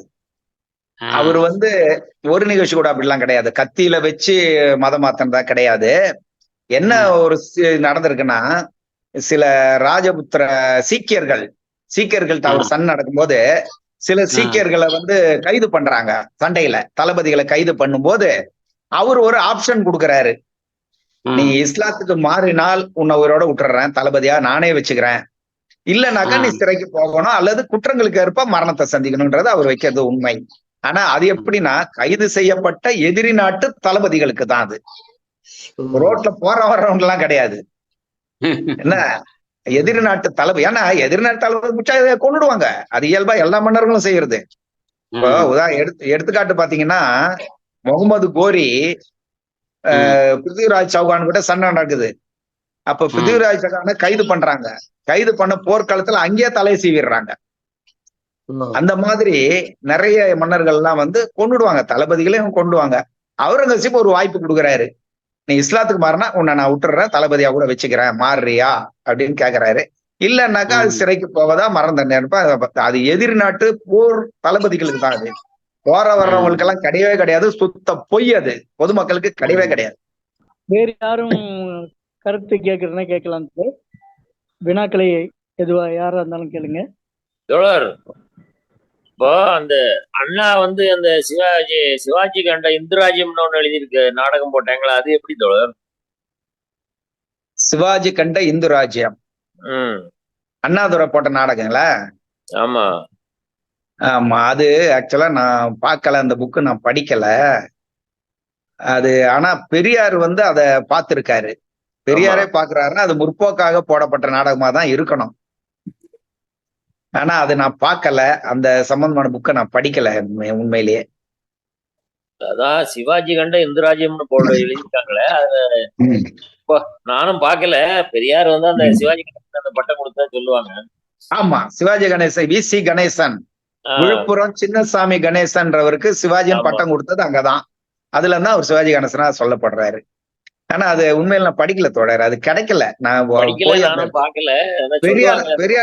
பெரியார் திடலுக்கு நான் போயிருந்தப்ப கூட அதை நான் கேட்டேன், அவங்க கிட்ட இல்ல. அது மீண்டும் பதிப்பு போட்டா தரேன்னு சொன்னாங்க, ஆனா கிடைக்கல. வேற யாராவது பழைய ஆளுங்க வச்சிருக்காங்களான்னு போய் தேடணும். இப்போ பெரியார் தாசன் இறந்துட்டாரு, அவரு மனைவி இருக்காங்க, அவங்க கிட்ட கேட்கணும், இல்லாட்டி சுபவீர பாண்டியன் கிட்ட கேட்கணும். இந்த மாதிரி யாராவது கேட்டாதான் நமக்கு அதுலதான் சொல்லுவாங்க இந்த பிராமணர்கள் எப்படி ஏமாத்தி சாப்பிட்டாங்கன்னு. அதுல இல்ல அது அண்ணாதுரை எழுதி வருதுன்னாவே அது முற்போக்கானதுதான். அது ஓரளவு அவர் அண்ணாதுரைக்கு தகவல்கள் நிறைய கிடைச்சிருக்கு. அந்த காலத்திலேயே ஏராளமான தகவல்கள் பெரியாருக்கு கிடைச்சு, பெரியாருக்கிட்ட இருந்து அண்ணாதுரை கிடைச்சிருக்கு. அதனாலதான் இந்த ராமாயண சம்பாஷணை அப்படின்றதெல்லாம் சில வரும். அதே போல கஜினிக்கும் அந்த சோமநாதபுரம் கோயில் பூசாரிக்கும் நடந்த விவாதங்கள், இதெல்லாம் கூட அண்ணாதுரை பெரியார்லாம் எழுதியிருக்காங்க. அதெல்லாம் பாத்தீங்கன்னாக்கா ரொம்ப, அதாவது கஜினி மேலாம் பெரிய தப்பு இல்லை, அவன் கொள்ளடிக்க வந்தான், இவங்க என்னென்ன பேசுறாங்க, எப்படி மாட்டாங்கன்றது தெளிவா அதுல அந்த புக்கெல்லாம் இருக்கு நம்ம கிட்ட. இவரு அருணன் எழுதின காலந்தோறும் பிராமணியத்துல கஜினி முகமது வரும்போது இங்க இருக்க ஐயரெல்லாம் பூர்ண குடம் கொண்டு போய் கூட்டிட்டு வந்தாங்க. ஆமா, அவர் ஒவ்வொரு முறையும் வெற்றி பெற்றாரு. அவர் படையெடுத்துட்டு இங்க ஒவ்வொரு முறையும் வெற்றி பெற்று சொத்துக்கள் அள்ளிட்டு போனாரு. தவிர அவர் நினைச்சிருந்தா முதல்லயே ஒவ்வொரு முறையும் வெற்றி தான், 18ஆவது முறை தான் நாம ஏன் ஆட்சி செய்யக்கூடாதுன்னு ஸ்தாபித்தாரு அப்படின்னு. இல்ல கஜினி கடைசி வரைக்கும் ஸ்தாபிக்கல, கஜினி வரவே இல்லை. 18ஆவது முறையும் சோமநாதபுரம் கோயில கொள்ள அடிச்சு அதுல ஏராளமான பொண்ணும் பொருளும், அதாவது என்ன செய்தாருன்னா கிட்டத்தட்ட 80 ஒட்டகங்கள் மேல பொண்ணும் தங்கத்தை ஏத்திருக்காங்க. அதே போல 5000 அழகான பிராமண பெண்களை தூக்கிட்டாங்க. கிட்டத்தட்ட ஒரு 5000 பிராமண ஆட்களை கொன்னுட்டாங்க. ஏன்னா அந்த சண்டை நடந்திருக்காங்க, சண்டையில கொன்னுட்டு எல்லாம் வாரின்னு போயிட்டாங்க. யானை எல்லாத்தையும் தூக்கின்னு போனாங்க. போன சொத்தும் பணமும் அவருக்கு உல்லாசமா கடைசி காலம் வரையும் இருந்ததுனால அடுத்து கொள்ளடிக்க அவர் வரல. அதுதான் உண்மை. இதுல பாத்தீங்கன்னு சொன்னா அவன் 25,000 பேர் கொண்ட படை எடுத்துன்னு தான் வரான் கஜினி. அப்போ குஜராத் மன்னர், அப்ப கூர்ஜரம்னு பேர், அதுக்கு கூர்ஜர மன்னர் இதுக்கு ஓலை அனுப்புறாரு அந்த சோமநாத் கோயிலுக்கு. ஓலை அனுப்பி இந்த மாதிரி கஜினி கொள்ளடிக்கிறான், என்னோட படையை அனுப்பட்டுமா அப்படின்னு கேட்கிறாரு தடுக்கிறதுக்குன்னு. அப்ப அந்த பூசாரி சொல்லி அனுப்புறான், சிவனோட பெரிய சக்தி எவனும் இங்க இல்ல, எங்களுக்கு தெரியும், எங்களை காப்பாத்திக்கன்னு சொல்லி திமிரா சொல்லி அனுப்பிச்சிடுறான். அதனால கூர்ஜர மன்னர் சண்டைக்கு போல நிறுத்திடுறாரு. அவன் நேரம் உள்ள வந்த உடனே, கோயிலுக்கு வந்த உடனே நீங்க சொன்ன மாதிரி பூர்ண கும்ப மரியாதையோட தங்கம் வைரம் வைடூரெல்லாம் எடுத்துட்டு போய் அவர்கிட்ட கொடுத்து, அவர் வாமண்ணா நீ வருவேன்னு எங்களுக்கு தெரியும், இந்தாங்க உங்களுக்கு பரிசுன்னு சொன்ன உடனே அவன் அதை பார்த்துட்டு காலில் எட்டி உதைக்கிறான். அந்த பரிசெல்லாம் அழகான பெண்களையும் கூட்டிட்டு போயிருக்கிறாங்க. கொடுக்கும்போது எட்டி உதைச்சிட்டு, இதை வாங்கறதுக்காடா நான் வந்தேன், இதை மாதிரி 100 மடங்கு நீங்க உள்ள வச்சிருக்கீங்க எனக்கு தெரியும் அப்படின்னு சொல்லிட்டு எல்லாரும் அடிச்சு தள்ளும் போது பிராமணர்கள் எல்லாம் விழுந்து சண்டை போடுறாங்க, ஏராளமான ஆண்கள். அந்த சண்டையில எல்லாரும் அடிச்சு வெட்டி கொன்னு தள்ளிட்டு கோயிலுக்குள்ள நுழையிறாங்க. நுழைஞ்சு பார்த்தா அந்த லிங்கம் அந்த இடத்துல அப்படியே நிக்குது. என்னடா அது, இந்த அந்த லிங்கம் எப்படி அந்த இடத்துல நிக்க முடியும் அப்படின்னு சொல்லிட்டு இவன் என்ன பண்றான், ஈட்டி எடுத்துன்னு போய் கஜினி முகமது கீழே ஆட்டி பாக்குறான். மேல சைடுல எல்லாம் ஆட்டி பார்த்தா எங்கேயுமே கயிறு இல்ல, ஒண்ணுமே இல்ல, நிக்குது. அப்பதான் என்ன செய்யறான், இது எப்படி நிக்குது தளபதி கிட்ட கவனிக்கிறான்னு சொல்லும் போது அவங்க கவனிக்கிறாங்க. 2 பக்கமும் காந்த கல், மேல காந்த கல், கீழே காந்த கல் எல்லாம் வச்சு அதை மேக்னெட்டிக் போர்ஸ்ல நிறுத்திருக்காங்க. உடனே அந்த காந்த கல்லை ஒரு சைடு உடைக்கிறாங்க. உடைச்ச உடனே லிங்கம் கொஞ்சம் சாயுது. 2வது கல்லை உடைச்சாங்க, கீழே வந்துடுச்சு. உடனே அந்த லிங்கத்துக்கு திரும்பி தெருவுல போட்டு சுத்தியால செமட்டியால அடிச்சு உடைச்சு பீஸ் ஆகிட்டு அங்க இருந்த தங்கம் வைரம் வைடூரம் எல்லாத்தையும் வாரிடுறாங்க. அழகான பெண்கள் ஒரு 5,000 பேர் தூக்கிடுறாங்க. அந்த மாதிரி கொள்ளை அடிச்சுட்டு அவன் ஏராளமா கொள்ளை அடிச்சுட்டு போறான். 80 ஒட்டகத்துல தூக்கிட்டு போனான் அவன். அதே மாதிரி யானை மேல எல்லாம் தூக்கிட்டு போனான் அப்படின்னு சொல்லி வரலாற்று குறிப்பு சொல்லுது.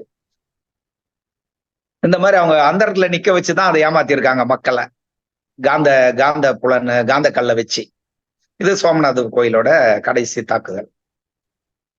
அது இன்னும் சொல்ல போனீங்கன்னா, ரொமிலா டாபர் ஒரு அருமையான புக் எழுதியிருக்காங்க, சோமநாதபுரத்தின் ஒலிகள், சோமநாதபுரத்தின் ஒலிகள்னு எழுதியிருக்காங்க. அதுல அவங்க நிறைய ஆதாரங்களை கொடுத்துருக்காங்க.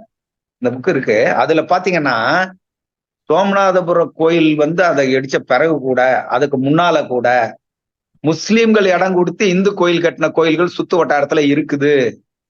அதே போல மார்வாடி ஜெயின்கள்லாம் பணம் கொடுத்து முஸ்லிம் கோயில் கட்டின மசூதி கட்டினதான் அங்க இருக்குது. அங்க மக்கள் எல்லாம் ஒற்றுமையா நல்லாதான் இருந்தாங்க அப்படின்னு சொல்லிட்டு அவங்க நிறைய ஆய்வு பண்ணி ஒரு பெரிய புக் எழுதியிருக்காங்க சோமநாதபுரம் கோயிலை பத்தி. அவங்க பண்ண ஒரே தப்பு, 600 வருஷம் ஆண்டவன் எல்லாத்தையும் முஸ்லீம் ஆகிட்டு போயிருக்கணும். இல்ல 200 வருஷம் ஆட்சி செய்த வெள்ளைக்காரன் எல்லாரையும் கிறிஸ்டின் ஆகிட்டு போயிருக்கணும். சுதந்திரமே இருந்திருக்காரு. அது வரலாறுல முடியாதது. என்னன்னா எந்த ஒரு ஆளும் திணிக்கல, இஸ்லாமியர்களும் சரி கிறிஸ்துவர்களும் வெள்ளக்கார ஆட்சியில கூட சரி திணிக்கப்படவில்லை. அவங்க சலுகைகள் கொடுத்து மாத்துறாங்க, அப்படி செய்யறாங்க. உண்மையிலேயே அப்படிலாம் மாறி இருந்தா நீங்க சொன்ன மாதிரி மொத்த பேரும் மாறிட்டு இருப்பாங்க. 1000 வருடம் முஸ்லீம் ஆட்சி பண்ணியிருக்கிறான். அந்த அல்லாவுதீன் கில்ஜி முகமது பின் துக்ளக் காலத்துல இருந்து பண்ணியிருக்கிறாங்க. அதே மாதிரி முதல் இஸ்லாம் ஆட்சி உள்ள பூந்தது 1300 வருஷம் முன்னால. அந்த முஸ்லீம் சின்ன பையன், அவன் பேரை கூட மறந்துட்டேன், நல்ல பேர், அந்த சின்ன பையன் தான் முதல் படையெடுத்து வரான் 1300 வருஷம் முன்னால. 19 வயசுல குஜராத் பகுதியில பஞ்சாப் பகுதியில பிடிச்சி இஸ்லாத்தை முதல்ல பரப்புறான். அது அப்போத்துல இருந்தே நிறைய இஸ்லாம் சுல்தான்கள் கில்ஜிகள் எல்லாம் வராங்க. அப்படி பார்த்தா யாரும் ஒண்ணும் பெரிய அளவு மாத்தல. கோரி முகமதா? கோரி முகமது அப்புறம் தான் வரான். கோரி முகமது அப்புறம் தான், கஜினிக்கு அப்புறம் தான் கோரி வரான். கோரி தான் அவன் 3வது முறை அட்டாக் பண்ணிட்டு தான் அவன் சாம்ராஜ்யத்தை நிறுவுறான். டெல்லியை தலைநகராக கொண்டு அவன் ஆட்சி அமைக்கிறான். அந்த கோரியோட அடிமையா இருந்தவன் தான் குப்புதீன் ஐபேக். அந்த குப்புதீனோட தளபதி அவன் அடிமையா இருந்தவன். அடிமை திறமையானால முன்னேறி வந்ததுனால கோரி என்ன பண்றான், குப்புதீன் ஐபக்க டெல்லியில சுல்தானா நீ இரு சொல்லிட்டு அவன் கோரிக்கு போயிடுறான். கோரின்றது ஆப்கானிஸ்தான் துருக்கியை தாண்டி இருக்குது.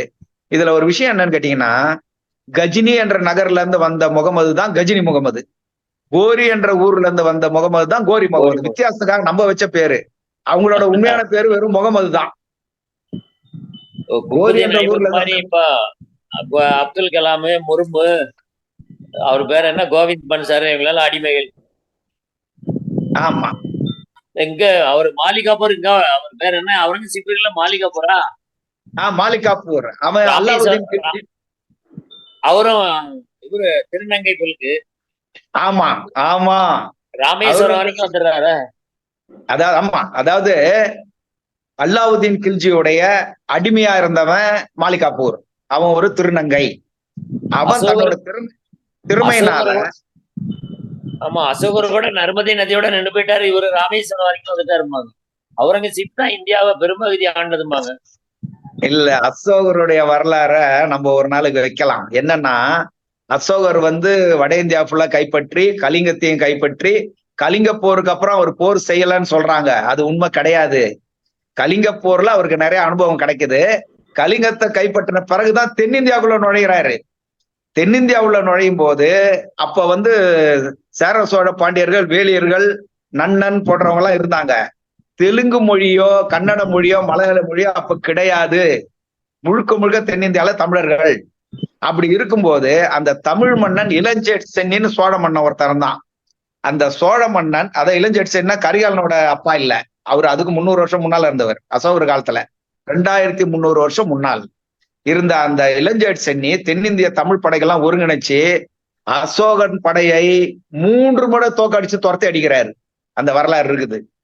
அந்த வரலாற அப்பாதுரையார் அப்படின்ற பெரிய ஆய்வாளர் ராஜமாணிக்க அப்பாதுரை தென்னிந்திய போர்க்களங்கள்ன்ற புக்க படிங்க. தென்னிந்திய போர்க்களங்கள் அப்பாதுரையார் எழுந்து, ராஜமாணிக்கம் எழுந்து படிங்க. தமிழக போர் வரலாறு படிச்சீங்கன்னா அதுல வருது. அசோகர படைய துண்டகானத்துவனை அடிச்சு துரத்தினவன் சோழ தலைவன் இளஞ்சேட் சென்னி. அவனுக்கு கூட இருந்தவன் பாண்டியன், சேர, அப்புறம் இந்த துளுவ நாடு அந்த பகுதிகளில் இருந்த நன்னன், அப்புறம் இன்னொரு மன்னன் பேரெல்லாம் சொல்றாங்க. அவங்க எல்லாம் வந்து சேர்ந்து அசோகனை தோக்கடிச்சுட்டாங்க. 2 முறை இல்ல 3வது முறை தோக்கடிச்ச பிறகுதான் அசோகம் பாக்குறாரு, இனி இந்த தமிழர்களை வெல்ல முடியாதுன்னு சொல்லி வெள்ளக்கொடி எடுத்துன்னு வராரு. சமாதானம் ஆகுறாரு. அதுக்கப்புறம் நம்ம தான் சமாதானத்துக்கு தயார் வாங்கன்னு சொன்னோன்னா அவரு 2 கோரிக்கை தான் அசோகம் வைக்கிறாரு. ஒண்ணு, நம்ம நட்பு நாடா இருப்போம், ரைட்டு. 2வது, பௌத்த மதத்தை பரப்புறதுக்கு நீங்க உதவி செய்யணும்னு கேட்கிறாரு. அப்போ பௌத்த மதம் தமிழ்நாடுக்குள்ள நுழையுது. அதுக்கு முன்னாலே சமணம் நுழைஞ்சிடுச்சு. சமண மதம் அதுக்கு முன்னாலே நுழைஞ்சிடுச்சு. பௌத்தம் நுழையுது. நுழைஞ்சு தமிழ்நாட்டுல இருந்தா இலங்கைக்கு போகுது, தமிழ்நாடு வழியா. இதெல்லாம் வரலாறு நிறைய இருக்கு. தென்னாட்டு போர்க்களங்க படிச்சீங்கன்னா அதுல தெரியும். அதுல அசோகரோட படை படுதோல்வி அடைந்தது தமிழர்களிடம் மட்டுமே. நீங்க சொன்ன மாதிரி பொய்யை சொல்லிக்கிட்டு இருக்காங்க. எது நர்மதைக்கு இந்த பக்கம் அவர் வரல? கிடையவே கிடையாது. அது இல்லாம இப்ப நான் வந்து ஒரு ஸ்பீச் ஒண்ணு கொடுத்தேன். இது அசோகர் போர் சம்பந்தமா எப்படி தமிழ்நாட்டுல தோக்கடிச்சு துரத்துனாங்கன்றத. அது வந்து ஒரு 10 நாள் பொறுத்து யூடியூப்ல நிறைய பேர் அந்த போர் சம்பந்தமா நிறைய தகவல்கள் இஷ்டத்துக்கு அவங்க மனம் போன போக்குல வெளியிட்டாங்க. யூடியூப்ல இப்போ போனீங்கன்னாவே நீங்க வந்து பார்க்கலாம். அசோகர் தமிழ்நாட்டு போர் அப்படின்னு போட்டீங்கன்னாவே வந்துடும். அசோகரை விரட்டி அழித்த சோழ மன்னன் அப்படி போட்டீங்கன்னா வந்துடும். நிறைய பேர் கொடுத்துட்டாங்க இப்ப அத யூடியூப்ல. அதே மாதிரி நீங்க சொன்னீங்க பாருங்க மாலிகாப்பூர். அந்த மாலிகாப்பூர் வந்து அல்லாவுதீன் கில்ஜியோடைய தளபதி திருநங்கை. அவன் 1 லட்சம் பேரை படையெடுத்துன்னு வரான். புடிய அடிச்சு எல்லாம் தூக்கின்னு தமிழ்நாடு வரைக்கும் வர்றான். ஆனா தமிழ்நாடுக்குள்ள நுழையல. அவன் கர்நாடகா பகுதியில் தான் இருக்கிறான். இது நடந்தது 800 வருடங்களுக்கு முன்னால், 860 வருடங்களுக்கு முன்னால் நடந்தது. அது என்னன்னா, அந்த சமயத்துல பாண்டிய மன்னர்கள் வந்து சுந்தரபாண்டியனும் வீரபாண்டியனும் பதவி சண்டை வருது. அதுல அந்த வீரபாண்டியன் என்ன பண்றான், நேரா போய் மாலிகாப்பூர்கிட்ட உதவி கேட்கறான். மாலிகாப்பூர் நேரா மதுரைக்கு வந்து அடிச்சு சுந்தரபாண்டியனை துரத்திட்டு வீரபாண்டியனை துரத்திட்டு அவன் பிடிச்சிடுறான் நாட்டை. அப்படிதான் இஸ்லாமிய ஆட்சி இங்க வருது. நம்ம தமிழ் மன்னர்கள் செய்த தவறுதான் மாலிகாப்பூர் உள்ள வந்தான். இல்லைன்னா வந்துருப்பானான்னு கூட சந்தேகம் தான். அதுக்கப்புறமா வீரபாண்டி அந்த மன்னரோட வப்பாட்டி மாவனா, சுந்தரபாண்டி தான் ஒரிஜினல் பொண்ணு. ஆமா ஆமா ஆமா, அந்த பிரச்சனை வருது. அந்த பிரச்சனையும் வருது. அப்ப அந்த மாதிரி மாலிகாப்பூர் வரான். இதுல கூட ஒண்ணு சொல்லுவாங்க, மாலிகாப்பூர் வந்து ஸ்ரீரங்கம் கோயில இடிச்சுட்டான் அப்படின்னு. மாலிகாப்பூர் ஸ்ரீரங்கம் கோயில் பக்கமே வரல. மாலிகாப்பூர் ஸ்ரீரங்கம் கோயில் பக்கமே வரல. அதான் உண்மை. அதுக்கு வரலாற்றால் நிறைய இருக்கு. இந்த மாதிரி நிறைய இவங்க வந்து பொய் சொல்லியே குழப்பம் நடத்தணும் பாக்குறாங்க. ஆனா பொய்கள் எல்லாம் இப்போ உடைஞ்சிட்டு வருது. எல்லா இடங்கள்லயும் அந்த பொய்கள் எல்லாம் உடைஞ்சிட்டே வருது. எங்க உடையுது? முந்தா நாள் தீர்ப்பு சொல்றாங்க ஒரு நீதிபதி, அந்த 100 ஆண்டுகளுக்கு முன்னாடிதான் அந்த இந்த பிரச்சனையெல்லாம் வந்தது. அதுக்கு முன்னாடி இந்த மாதிரி இருந்தது இல்ல, சனாதனமும் வர்ணாசிரமும் நல்லதுதான் சொல்லிச்சு ஒரு நீதிபதி சொல்லிக்கிட்டு. இந்த உதயநிதி ஸ்டாலின் கேஸ்ல கூட அந்த அம்மா சொல்றாங்க. ஆனா அவங்க சொல்லிட்டு போய் பிராமண ஜாதி கூட்டத்துல போய் உட்கார்ந்து பேசுறாங்க. கொடுமை. அதனாலதான் அவங்க அரசியல் என்னவோ அதை நீதிபதியா இருந்து பேசுறாங்க. ஆமா, அது அவங்க அதாவது மேல்மட்ட வர்க்கம் அப்படிதாங்க இருக்கு. ஆனா மக்கள் மத்தியில தகவல் போயிட்டு தான் இருக்குது. மக்கள் மத்தியில போயிட்டு இருக்கு. ஆனா மக்கள் எதுவும் செய்ய முடியாத ஒரு நிலையில இருக்கும். இப்ப உண்மையிலேயே சொல்ல போனா ஒரு சரியான கட்சி, போல்ஷிவிக் மாதிரி ஒரு கட்சி, லெனின் ஸ்டாலின் மாதிரி ஒரு தலைவர் இருந்தா நாட்டையே புரட்டி போட்டுடலாம். அந்த மாதிரி வாய்ப்புகள் இங்க இல்ல. என்ன பண்றாங்க? வன்முறைங்கிறாங்க. சாதாரண வன்முறைங்கிறான். சனாதனத்தை ஒழிக்கணும்னா இந்துக்களை ஒழிக்கிறேன்னு சொல்றான்னு போய் சொல்றான். ஆமா ஆமா, இவனுக்கு அதுதான் திசை திருப்புற வேலை தானே இவங்களுது. அது இங்க இருக்க சூத்திரம் தான் அதுக்கு சப்போர்ட் பண்ணிட்டு இருக்கான். ஆமா ஆமா, மதத்தின் பெயராலும் சாதியின் பெயராலும் அதை அவங்க சாதிக்கிறாங்க. சரிங்க, என்னுடைய ஐயம் தீர்ந்தது. வணக்கம் தோழர், அண்ணாச்சி பேசுறேன். கேக்குதுங்களா? கேக்குது தோழர், சொல்லுங்க. நல்ல அருமையான ஒரு நிகழ்வு இன்னைக்கு. டாக்டர் ஆனந்தகுமார் ரொம்ப அருமையா பேசுனீங்க. அவுரங்கசீப்பும் சிவாஜியை பத்தி, மாவீரன் பத்தியும் நிறைய விஷயங்களை சொன்னீங்க. அந்த காலத்துல மன்னர்கள்லாம் எப்படி எல்லாம் சண்டை போட்டிருக்காங்க, எப்படி ஒற்றுமையா இருந்திருக்காங்க, எப்படி உதவி பண்ணியிருக்காங்க, ஒவ்வொருத்தருக்கும் ஒவ்வொரு விதமா ராஜாக்கள் ஆண்ட பொழுது எப்படி எல்லாம் இந்த இந்தியாவை பண்ணியிருக்காங்க அப்படின்றது வருங்கால இளைஞர்களுக்கு நல்லா தெரிய வரணும். அதை நீங்க தரவா நீங்க படிச்சிருக்கீங்க, நல்ல அருமையா சொல்றீங்க. சொல்ற விதம் இருக்கு பாருங்க, சொல்ற விதத்துலதான் இங்க கேட்கறவங்களுக்கு ஒரு இனிமையா கிடைக்கும். ஏன்னா சரளமா நீங்க சொல்றீங்க, மனப்பாடமா அப்படியே கடன்னு சொல்றீங்க, புக்கை பார்க்காம சொல்றீங்க, செய்திகளை சிந்திக்காம சொல்றீங்க, கடன்னு. அந்த திறமை உங்ககிட்ட இருக்கு. அதனால நடை நல்லா இருக்கு. இன்னும் எந்த சப்ஜெக்ட் கொடுத்தாலும் நீங்க படிச்சுட்டு அழகா சொல்றதுக்கு, நாங்கெல்லாம் கேட்கறதுக்கு ரொம்ப அருமையா இருக்கு. இது தொடர்ந்து எங்களுக்கு உதவிகரமா இருக்கும்னு நாங்க நினைக்கிறோம். நிறைய விஷயங்கள் இன்னும் நாம தெரிஞ்சுக்க வேண்டிய விஷயங்கள் நம்ம மட்டும் இல்ல, நம்ம தோழர்கள் மட்டுமல்ல, வருங்கால இளைஞர்களும் தெரிஞ்சுக்கணும். தெரியாத தோழர்கள் நிறைய பேர் இருக்காங்க. என்னை பொறுத்த வரைக்கும் நான் என் உண்மையை ஓப்பனா சொல்றேன், பாதி தான் எனக்கு தெரியும், பாதி தெரியாது. நீங்க சொன்ன பிற்பாடு தான் சில விஷயங்கள்லாம் தெரியும். ஏன் அப்படின்னாக்கா நான் படிக்கல, படிச்சா தெரிஞ்சிருக்கும். அந்த மாதிரி படிக்காதவங்க நிறைய பேர் இருக்காங்க. சில பேர் படிச்சுட்டும் தெரியாம இருக்கவங்க நிறைய பேர் இருக்காங்க. இது மறுபடியும் ரிவ்யூ பண்ணி இது மாதிரிலாம் சொல்லும் போது எங்களுக்கு ஒரு சந்தோஷமாவும் ஒரு ஆச்சரியமாவும் இருக்கு. நல்ல விஷயங்கள், எல்லோருக்கும் பயன்படக்கூடிய விஷயங்களை சொன்னீங்க. நன்றி, வணக்கம். தொடர் வணக்கம் தொடர். சண்முகன் சொல்லிட்டு தொடர் அந்த ஆழி புத்தகம் இதை அறிஞர் அண்ணாவினுடைய தொகுப்பு நூல்களா ஒரு 30க்கு மேற்பட்ட புத்தகங்களா வெளியிட்டு இருக்காங்க. ஆமா ஆமா, அவங்க பதிப்பகத்துல அதுல அநேகமா அந்த இது சிவாஜி கண்ட இந்து ராஜ்யம், அதாவது அநேகமா அது இருக்கலாம்னு நினைக்கிறேன் தோழர். நான் அவரை கான்டாக்ட் பண்ணேன், நமக்கு தெரியும் அவரை, செந்தில்நாதனை. நான் வேணா போன் பண்ணி அவர்கிட்ட கேட்டுக்கிறேன். கேட்டா அது இருக்குன்னாக்கா நம்ம வாங்கி படிச்சிடலாம் உடனே. அதுதான் தோழர், தகவலுக்காக சொன்னேன். தகவலுக்கு நன்றி தோழர். தெரியும் எனக்கு. இல்ல, அண்ணா நீதி தேவன் மயக்கத்துல அந்த ராமாயணத்தை மறுப வாசிப்பு நடத்துவாங்க, நல்லா இருக்கும் அந்த நீதி தேவன் மயக்கம். நாடகமும் பார்த்திருக்கேன், புத்தகமும் படிச்சிருக்கேன். அண்ணனோட இது நல்லா இருக்கும். அது மாதிரி அவர் கரை சிறுகதைகள் எல்லாம் செவ்வாழை நல்லா இருக்கும். இதுல ஒரு ராமாயணம் சொல்லும் போதுதான் ஒரு விஷயம் இருக்குது. ராமாயணம் இப்போது நிறைய பேர் தெரிஞ்சிருக்கோம் நல்லா எவ்வளவு இருக்குன்னு. 300 வகையான ராமாயணம் நம்ம இந்தியாவில இருந்தது. 300 வகையான ராமாயணம் இருந்தது. ஒண்ணு ஒரு விதமா கதை. அதுல 80 விதமான ராமாயணம் இப்பவும் இருக்கு. அந்த 80 விதமான ராமாயணத்துல ஒரு 3 ராமாயணத்தை நான் படிச்சிருக்கேன். உண்மையான வால்மீகி ராமாயணத்தை நம்ம படித்தோம் என்றால், ராமன் சோமபானம் குடிச்சிட்டு 13 பெண்களோட உல்லாசமா இருந்தாருன்னு இருக்குது. ராமன் மாட்டுக்கறி சாப்பிட்டாருன்னு இருக்குது. அதே மாதிரி சீதை கேரக்டரை பாத்தீங்கன்னா, உண்மையான வால்மீகி ராமாயணத்துல சீதை கேரக்டர் பாத்தீங்கன்னா இந்த மாதிரி இல்லவே இல்லை. கம்பராமாயணம் மாதிரி இல்லை. அது ரொம்ப மோசமா இருக்கு. மோசம்னா எப்படின்னா, லட்சுமணனை கண்ணாபண்ணான்னு திட்டுவா, ராமனை மதிக்க மாட்டா. ஆடம்பர பிரியை, தங்க நகை வைர வைடூர மாட்டின்தான் காட்டுக்கே கிளம்புவான். அப்போ ராமன் சொல்லுவான், என்ன இது நம்ம காட்டுக்கு போறோம், நீ இதெல்லாம் மாட்டின்னு வரிய, சாதாரண துணி எடுத்துன்னு வா அப்படின்னு சொல்லும் போது, அதெல்லாம் முடியாது, நான் ராணி மாதிரிதான் இருப்பேன், காட்டுல எனக்கு ஒரு பெரிய கோட்டையை நீ கட்டணும் அப்படிலாம் பெரிய வாக்குவாதங்கள்லாம் நடக்குது. அது உண்மையான வாலி ராமாயணம். ஆனா அதுக்கப்புறம் கம்பராமாயணம் அது இதெல்லாம் பாத்தீங்கன்னா கதையவே மாத்தி எழுதிட்டாங்க. ஆமா ஆமா, அவர் சொல்லுவார் தட்டில் வைக்கப்பட்ட மலம் பாரு பெரியார, அதுக்கு இந்த புயலோட திருக்குறளை வச்சாருன்னு சொல்லி ஏமாத்திக்கிட்டு இருக்கான்.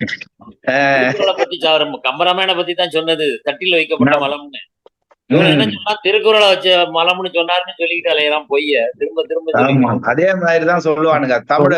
தமிழ் மொழி அவரு என்னது காட்டுமராண்டி மொழின்னு சொன்னாருன்னு. காட்டுமராண்டி மொழின்னு அவர் ஒன்னும் சொல்லல, அப்படி ஒன்னும் ஆதாரங்கள் இல்ல. அதுக்கு ஒருத்தர் விளக்கம் கொடுத்திருந்தாரு. அது காட்டுமராண்டி காலத்திலேயே பேசப்பட்டு ஓடி வழியா பேசப்பட்டு வந்த மொழி அது அப்படின்னு சொல்லி விளக்கம் கொடுத்திருந்தாரு. அது மாதிரி பாம்பை கண்டால பாப்பான கண்டா அப்படின்னு சொன்னது அது ஒரு பாம்பாய் மகாராஷ்டிர பழமொழியா, அதை இவர் சொன்னாருன்னு இது. தோழர் வணக்கம், குறுக்கிறதுக்கு வணக்கம். நான் பிரான்ஸ்ல இருந்து யோகேஷ் கதைக்கிறேன் தோழர். என்னன்னு சொன்னால், நீங்கள் அந்த மறைக்கப்பட்ட வரலாறுகளை தேடி எடுத்து இப்படி பேசுவதென்றது எல்லோருக்கும் ஈர்ப்புடையதாகத்தான் இருக்குது. அதே நேரம் தோழர், இந்த ராமாயணம் இப்ப நீங்க கதைக்கும் போது சொன்னீங்கள் 300 வகையான ராமாயணம் இருக்கிறது, இன்னும் உயிர்ப்போடு 80 வகையான ராமாயணம் இருக்குது என்று சொல்லி. இப்ப நீங்கள் படிச்சிருக்கிறது 3 வகையான ராமாயணத்தை நீங்க படிச்சிருக்கிறனும் நீங்க குறிப்பிட்டு சொல்றீங்க. ஏன்னா நான் என்ன கேட்கிறேன்னா, அந்த 80 வகையான ராமாயணம் இருக்குன்னு சொன்னால், அந்த 80 வகையான ராமாயணமும் எழுத்து மொழியில ஆங்கிலத்துக்கு வந்திருக்குதா? இல்ல, ஒரே நிமிஷம் தான். அது ஆங்கிலத்துல எவ்வளவு வந்திருக்குன்னு தெரியல தோழர். ஆனா இதுதான் அந்த உண்மையான வால்மீகி ராமாயணம். வால்மீகி எழுதினத சமஸ்கிருதத்துல இருந்து அப்படியே தமிழுக்கு மொழிபெயர்த்தது இதுதான். இதுலதான் அவங்க என்ன சொல்லியிருக்காங்கன்னா, இத பாருங்க, இதுல இந்த புத்தகத்தை வெளியிட்டவர்கள் யார் அப்படின்னு பார்த்தா, உண்மையான வால்மீகி ராமாயணம் 1950 வெளியிட்ட புத்தகம். அது 1950. இதுல அந்த சீனிவாச ஐயங்கார் அப்படின்னு பழைய ஆள் அவரு. அந்த Srinivasa Iyengar little flower company தான் வெளியிட்டு இருக்கு. இதுல 1950 வெளியிட்டது. இதுல இந்த 63 முதல் பதிப்பகம் தமிழ்ல வந்திருக்கு. ஆங்கிலத்துல 50 வெளியிட்டிருக்காங்க. இதுல 63 வந்திருக்கு. இதுலதான் இத பாத்தீங்கன்னா, இதுக்கு முன்னுரை கொடுத்தவர் யார் அப்படின்னு பாத்தீங்கன்னா, பழைய அந்த சந்திரசேகர சரஸ்வதி தெரியுதுங்களா? சங்கர மடம், சங்கர மடத்தினுடைய முதல் காஞ்சி மடத்தினுடைய முதல் சாமியார். ஆமா ஆமா, தமிழ நீசபாசன்னு சொன்னவர்.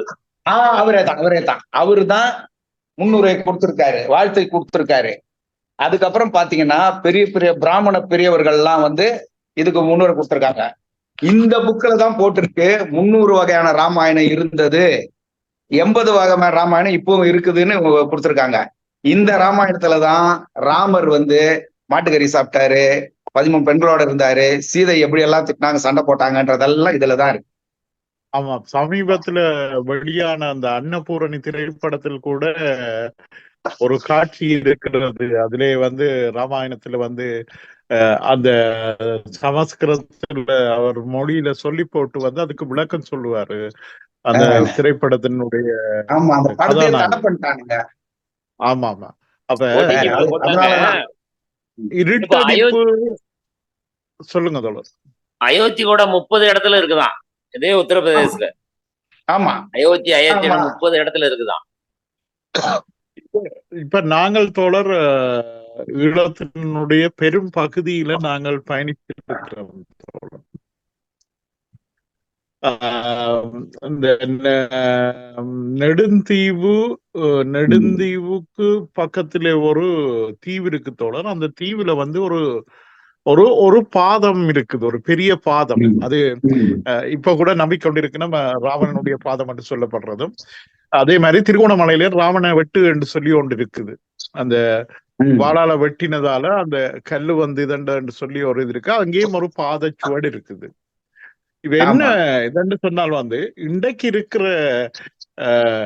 இருக்கிற காலகட்டத்துல நீங்க கூகுள்ல இப்ப இங்க இருக்கிற ஆக்களோட நாங்கள் சில இடங்கள்ல கதைச்சிட்டு கூகுள்ல போயிட்டு இந்த பழைய ஓல்டஸ்ட் லாங்குவேஜ் எதுன்னு சொல்லி போய் பார்த்தா அது சமஸ்கிருதத்தை தான் காட்டுது. ஆனால் இதுவே ஒரு 20-25 வருடங்களுக்கு முன்பாக அது தமிழ் என்று சொல்லித்தான் சொல்லி கண்டிருந்தது. இப்ப நான் கேட்கறது என்னன்னா தோழர், இப்ப ஒரு குறிப்பிட்ட தோழமைகளுடன் தான் எங்களுடைய சந்திப்புகள் இடம்பெற்று கொண்டிருக்கின்றது இல்லையா? மேற்கொண்டு இந்த மறைக்கப்பட்ட விடயங்களை மட்டும் நாங்கள் வெளிப்படுத்துவதற்காக அல்லது ஒரு ஆவண களஞ்சியமாக்கி அதை வெளிப்படுத்துவதற்கு ஏற்ற வகையில ஏதாவது செய்யறீங்களா தோழர், அல்லது செய்யறதுக்கான அந்த முஸ்தீபுகள் இருக்குதா தோழர்? இல்ல தோழர், நான் இப்போ ஸ்பீச் கொடுத்துறேன் தவிர புத்தகமா வெளியிடுறது அது ஐடியா எனக்கு இப்போதைக்கு இல்ல. யாராவது முன் வந்தால் நாம அதுக்கான வேலைகளை நான் செய்வேன், முடியும். நிச்சயமாக நல்லது தோழர். ஏன்னால் இந்த நாங்கள் கன விடயங்களை வந்து இப்ப நாங்கள் பள்ளிக்கூடத்துல படிக்கிற காலகட்டத்துல கம்பராமாயணம் என்றுதான் நாங்க வரப்பட்டது. அப்ப கம்பராமாயணத்துல வந்து முழுக்க கற்பனையினுடைய உச்சத்தில் இருந்துதான் அந்த கம்பராமாயணம் பாடப்பட்டிருக்குது. அதனாலதான் நாங்கள் எங்களோட சந்ததிக்கெல்லாம் அந்த தடுமாற்றம் வந்தது.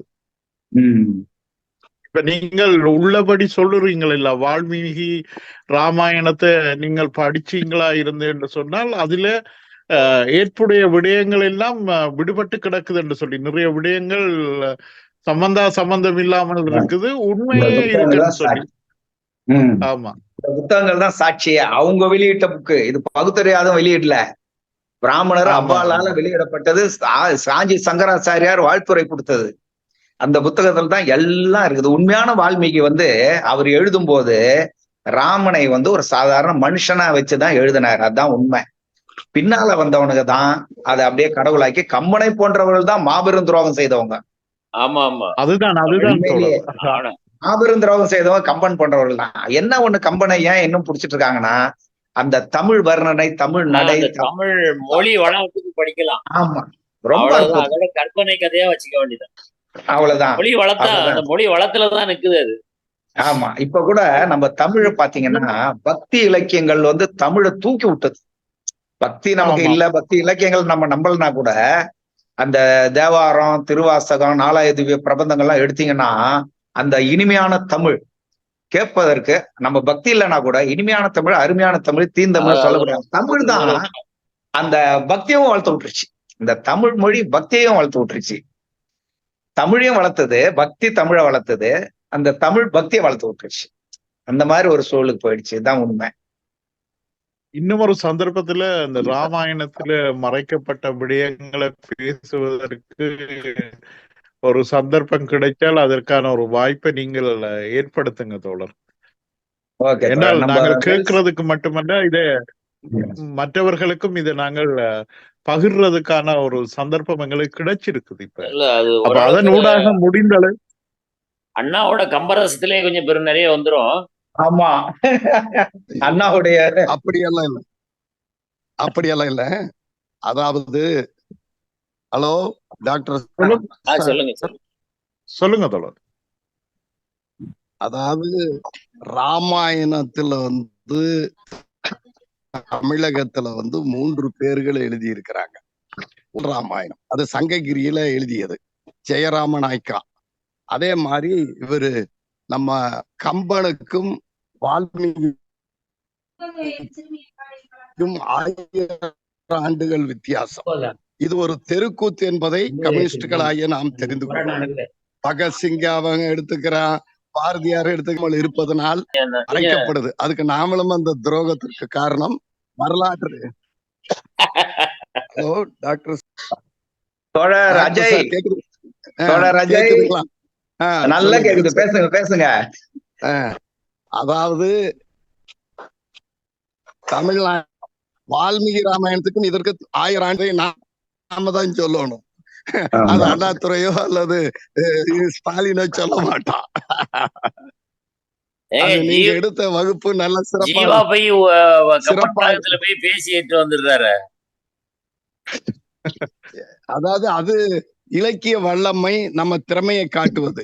ஜீவா பேசுனது அது ஒரு பார்ட். அது கம்யூனிஸ்டுகள் அதை தனதாக்குகின்ற முயற்சியை செய்தவர் ஜீவா. அதுலயும் பாசங்கள், பண்புகள், நாம ஒரு மனிதநேயத்தை உருவாக்குறவங்க தான். தோழர், இதுல புலவர் குழந்தை அவர்கள் எழுதின ராவண காவியம் யாரிடமும் இருந்தால் தோழர் அது எனக்கு வாங்கி தர்றதுக்கான வாய்ப்பு இருக்கான்னு ஒரு இல்ல, இப்ப புது பிரிண்டிங் போட்டிருக்காங்க தீகாவுல. அப்படியா? ஆமா, இப்ப புதுசா ஒண்ணு போட்டிருக்காங்க. நல்லது தோழர். என்கிட்ட பழசுதான் ஒண்ணு இருக்கு, ராவண காவியம் என்கிட்ட இருக்கு தோழர். ஆமா, அது நல்லா இருக்கும். ஆமா, ராவண காவியம் இருக்கு. நான் தேடிட்டு இருக்கிற புத்தகத்துல முதன்மையான புத்தகம் அதுதான். அப்படியா? குழந்தை நல்லா எழுதியிருப்பாரு. ஒண்ணு இல்ல தோழர், நான் வேணா பெரியார் திடல் போவேன். நானு போனேன்னா உங்களுக்கு ஒண்ணு வாங்கிடுறேன். அது எப்படி உங்களுக்கு கொடுக்கறது? நான் உங்களுக்கு என்னுடைய இலக்கம் தோழர், நீங்கள் வேணுமென்றால் எழுதி வச்சிட்டீங்கன்னா தொடர்பு கொள்ளலாம் தோழர். புலன இலக்கம் 0033 0033 6 6 99 92 89 59 தோழர். 89 59 சொல்லுங்க. 2-0-33-6-29-39 வருது. 28-9-5-9. அவ்வளவுதான் தோழர். இல்ல, ராமாயணம் கொஞ்சம் நீதி தேவர் மயக்கம் படிச்சீங்கன்னாலே ஒரு இந்த எண் உங்க தொலைபேசி எண்ணா? கைபேசி. ஆமாம் தோழர், வாட்ஸ்அப் புலனத்துக்கான பின்கோடோடு சேர்ந்து வருது. ஆமா, நீங்க பிளஸ் கூட போட்டு அடிக்கலாம். அந்த 2 சைடுக்கு பதிலாக பிளஸ் கூட போடலாம். இது யோக பாரதி அவங்க பேரு. ஆமா, யோகா பாரதி. ஓகே தோழர், நான் அப்புறம் கான்டாக்ட். நன்றி தோழர், நான் நிறைய நேரம் எடுத்துட்டு நினைக்கிறேன். மற்றவர்கள் வாங்க, நீதிதேவர் மயக்கம் கிடைச்சா படிங்க. ஓரளவுக்கு கம்மனை நல்ல அண்ணத்துறை மறு விசாரணை நடக்கும். நமக்கு நேரம் இருக்கு. ஓகே ராஜேந்திரன், அடுத்து தோழர் கை தூக்கி இருக்கீங்க. நான் பேசலாமா தோழர்? பேசுங்க தோழர், வாங்க. ஓகே, தோழர் சொன்ன விஷயங்கள் ரொம்ப விளக்கமா இருந்தது. அதுக்கு நான் அடிஷனலா 2 விஷயங்களை ஆட் பண்ணணும்னு நினைக்கிறேன். ஒண்ணு கிருஷ்ணதேவராயர் பீரியட்ல எப்படி இந்து ராஜாக்கள் கூட கொள்ளையடிச்சாங்கன்றதுக்கு கிருஷ்ணதேவர் வைணவத்துக்கு சேர்ந்தவர். ஆனா அவர் எல்லா கோயிலும் திருப்பதி கோயிலுக்கு அவர் மானியங்கள்லாம் கொடுத்தாரு. ஆனா நிறைய கோயில் கொள்ளையடிச்சிருக்காங்க. இதுக்கு ஹிஸ்டாரிக்கலா ஆதாரங்கள் இருக்கு. அதனால அவர் சொன்ன மாதிரி மறைக்கப்பட்ட உண்மைகள் நிறைய இருக்கு. அதுல இதுவும் ஒண்ணு. அடுத்து 2வது நான் என்ன நினைச்சேன்னா, இப்போ அவுரங்கசீபை பத்தி சொல்லும் போது இப்போவும் நிதர்சனமா இருக்கிற ஒரு எக்ஸாம்பிள் உங்களுக்கு நான் ஸ்கிரீன்ஷாட்ல கொடுக்கணும்னு நினைக்கிறேன். நான் ஒரு 1995 வாக்குல நாக்பூர் டூர் போனப்போ அவுரங்காபாத்ல அவருடைய சமாதியை பார்க்க முடிஞ்சது. அது பேசும்போது ஞாபகம் வந்தது. நெட்ல சர்ச் பண்ணேன், அதனுடைய போட்டோ உங்களுக்கு நான் ஷேர் பண்ணேன். இது 2 விஷயங்களும் உங்களுக்கு சொல்லணும்னு நினைச்சேன். ஒரே நிமிஷம் இருக்கு, நான் அதை ஷேர் பண்றேன். இதுதான் அவருடைய சமாதி. அவருடைய இஸ்லாமுடைய பிரின்சிபல் படி பார்த்தோம்னா பூமிக்கு சமமா தான் அவங்களுடைய சமாதி இருக்கணும். இது இந்த சமாதி அப்படிதான் கட்டப்பட்டிருக்கு. இதுக்கு வெளியே மழையிலும் வெயிலும் இது நனையக்கூடிய ஒரு இடமா தான் இருக்குது இது. ஆமா, அது உங்களோட ஷேர் பண்ணணும்னு நினைச்சேன் தோழர். இது 2 விஷயங்கள் தான் அவங்க கிட்ட ஷேர் பண்ணணும்னு நினைச்சேன். நன்றி தோழர்.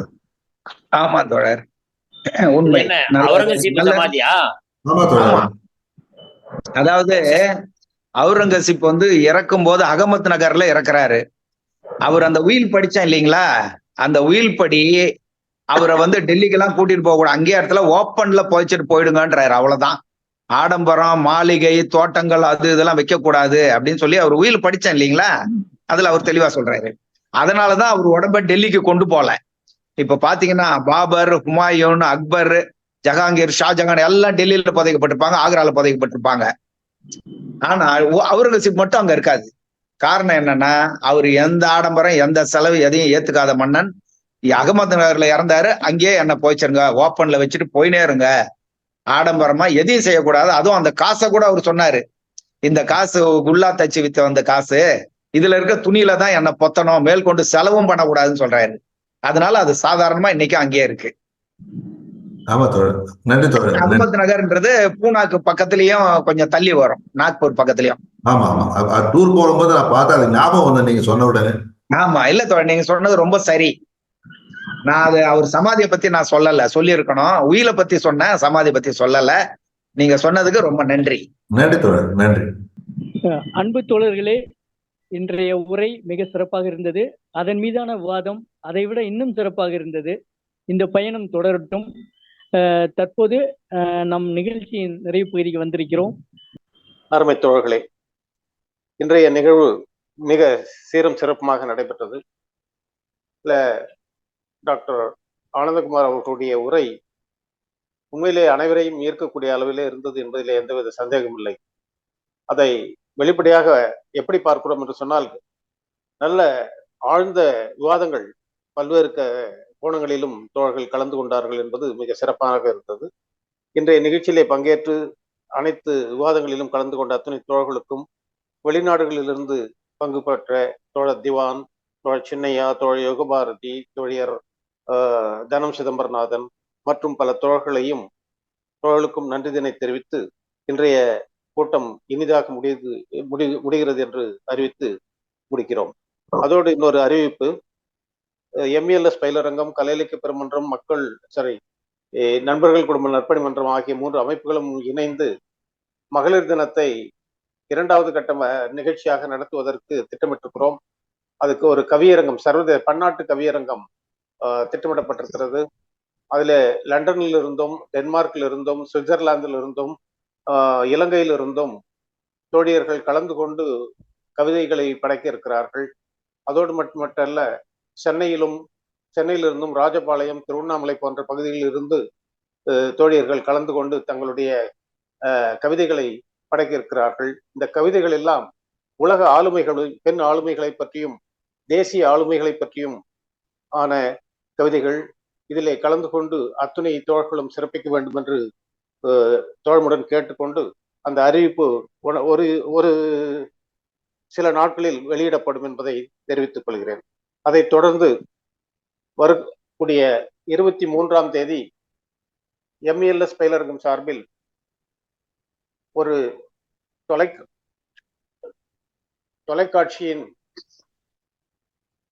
தொலைக்காட்சி தொடர்களினால் பெண்களுடைய சிந்தனை வளர்கிறதா அல்லது சீரழிகிறதா என்கின்ற தலைப்பில் அருமை தோழியர்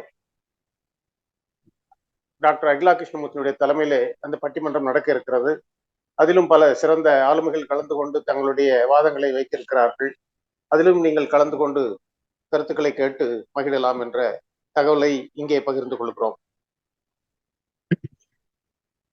நன்றி தோழர்களே. நன்றி. நன்றி டாக்டர் ஆனந்தகுமார். அனைவருக்கும் நன்றி. நன்றி.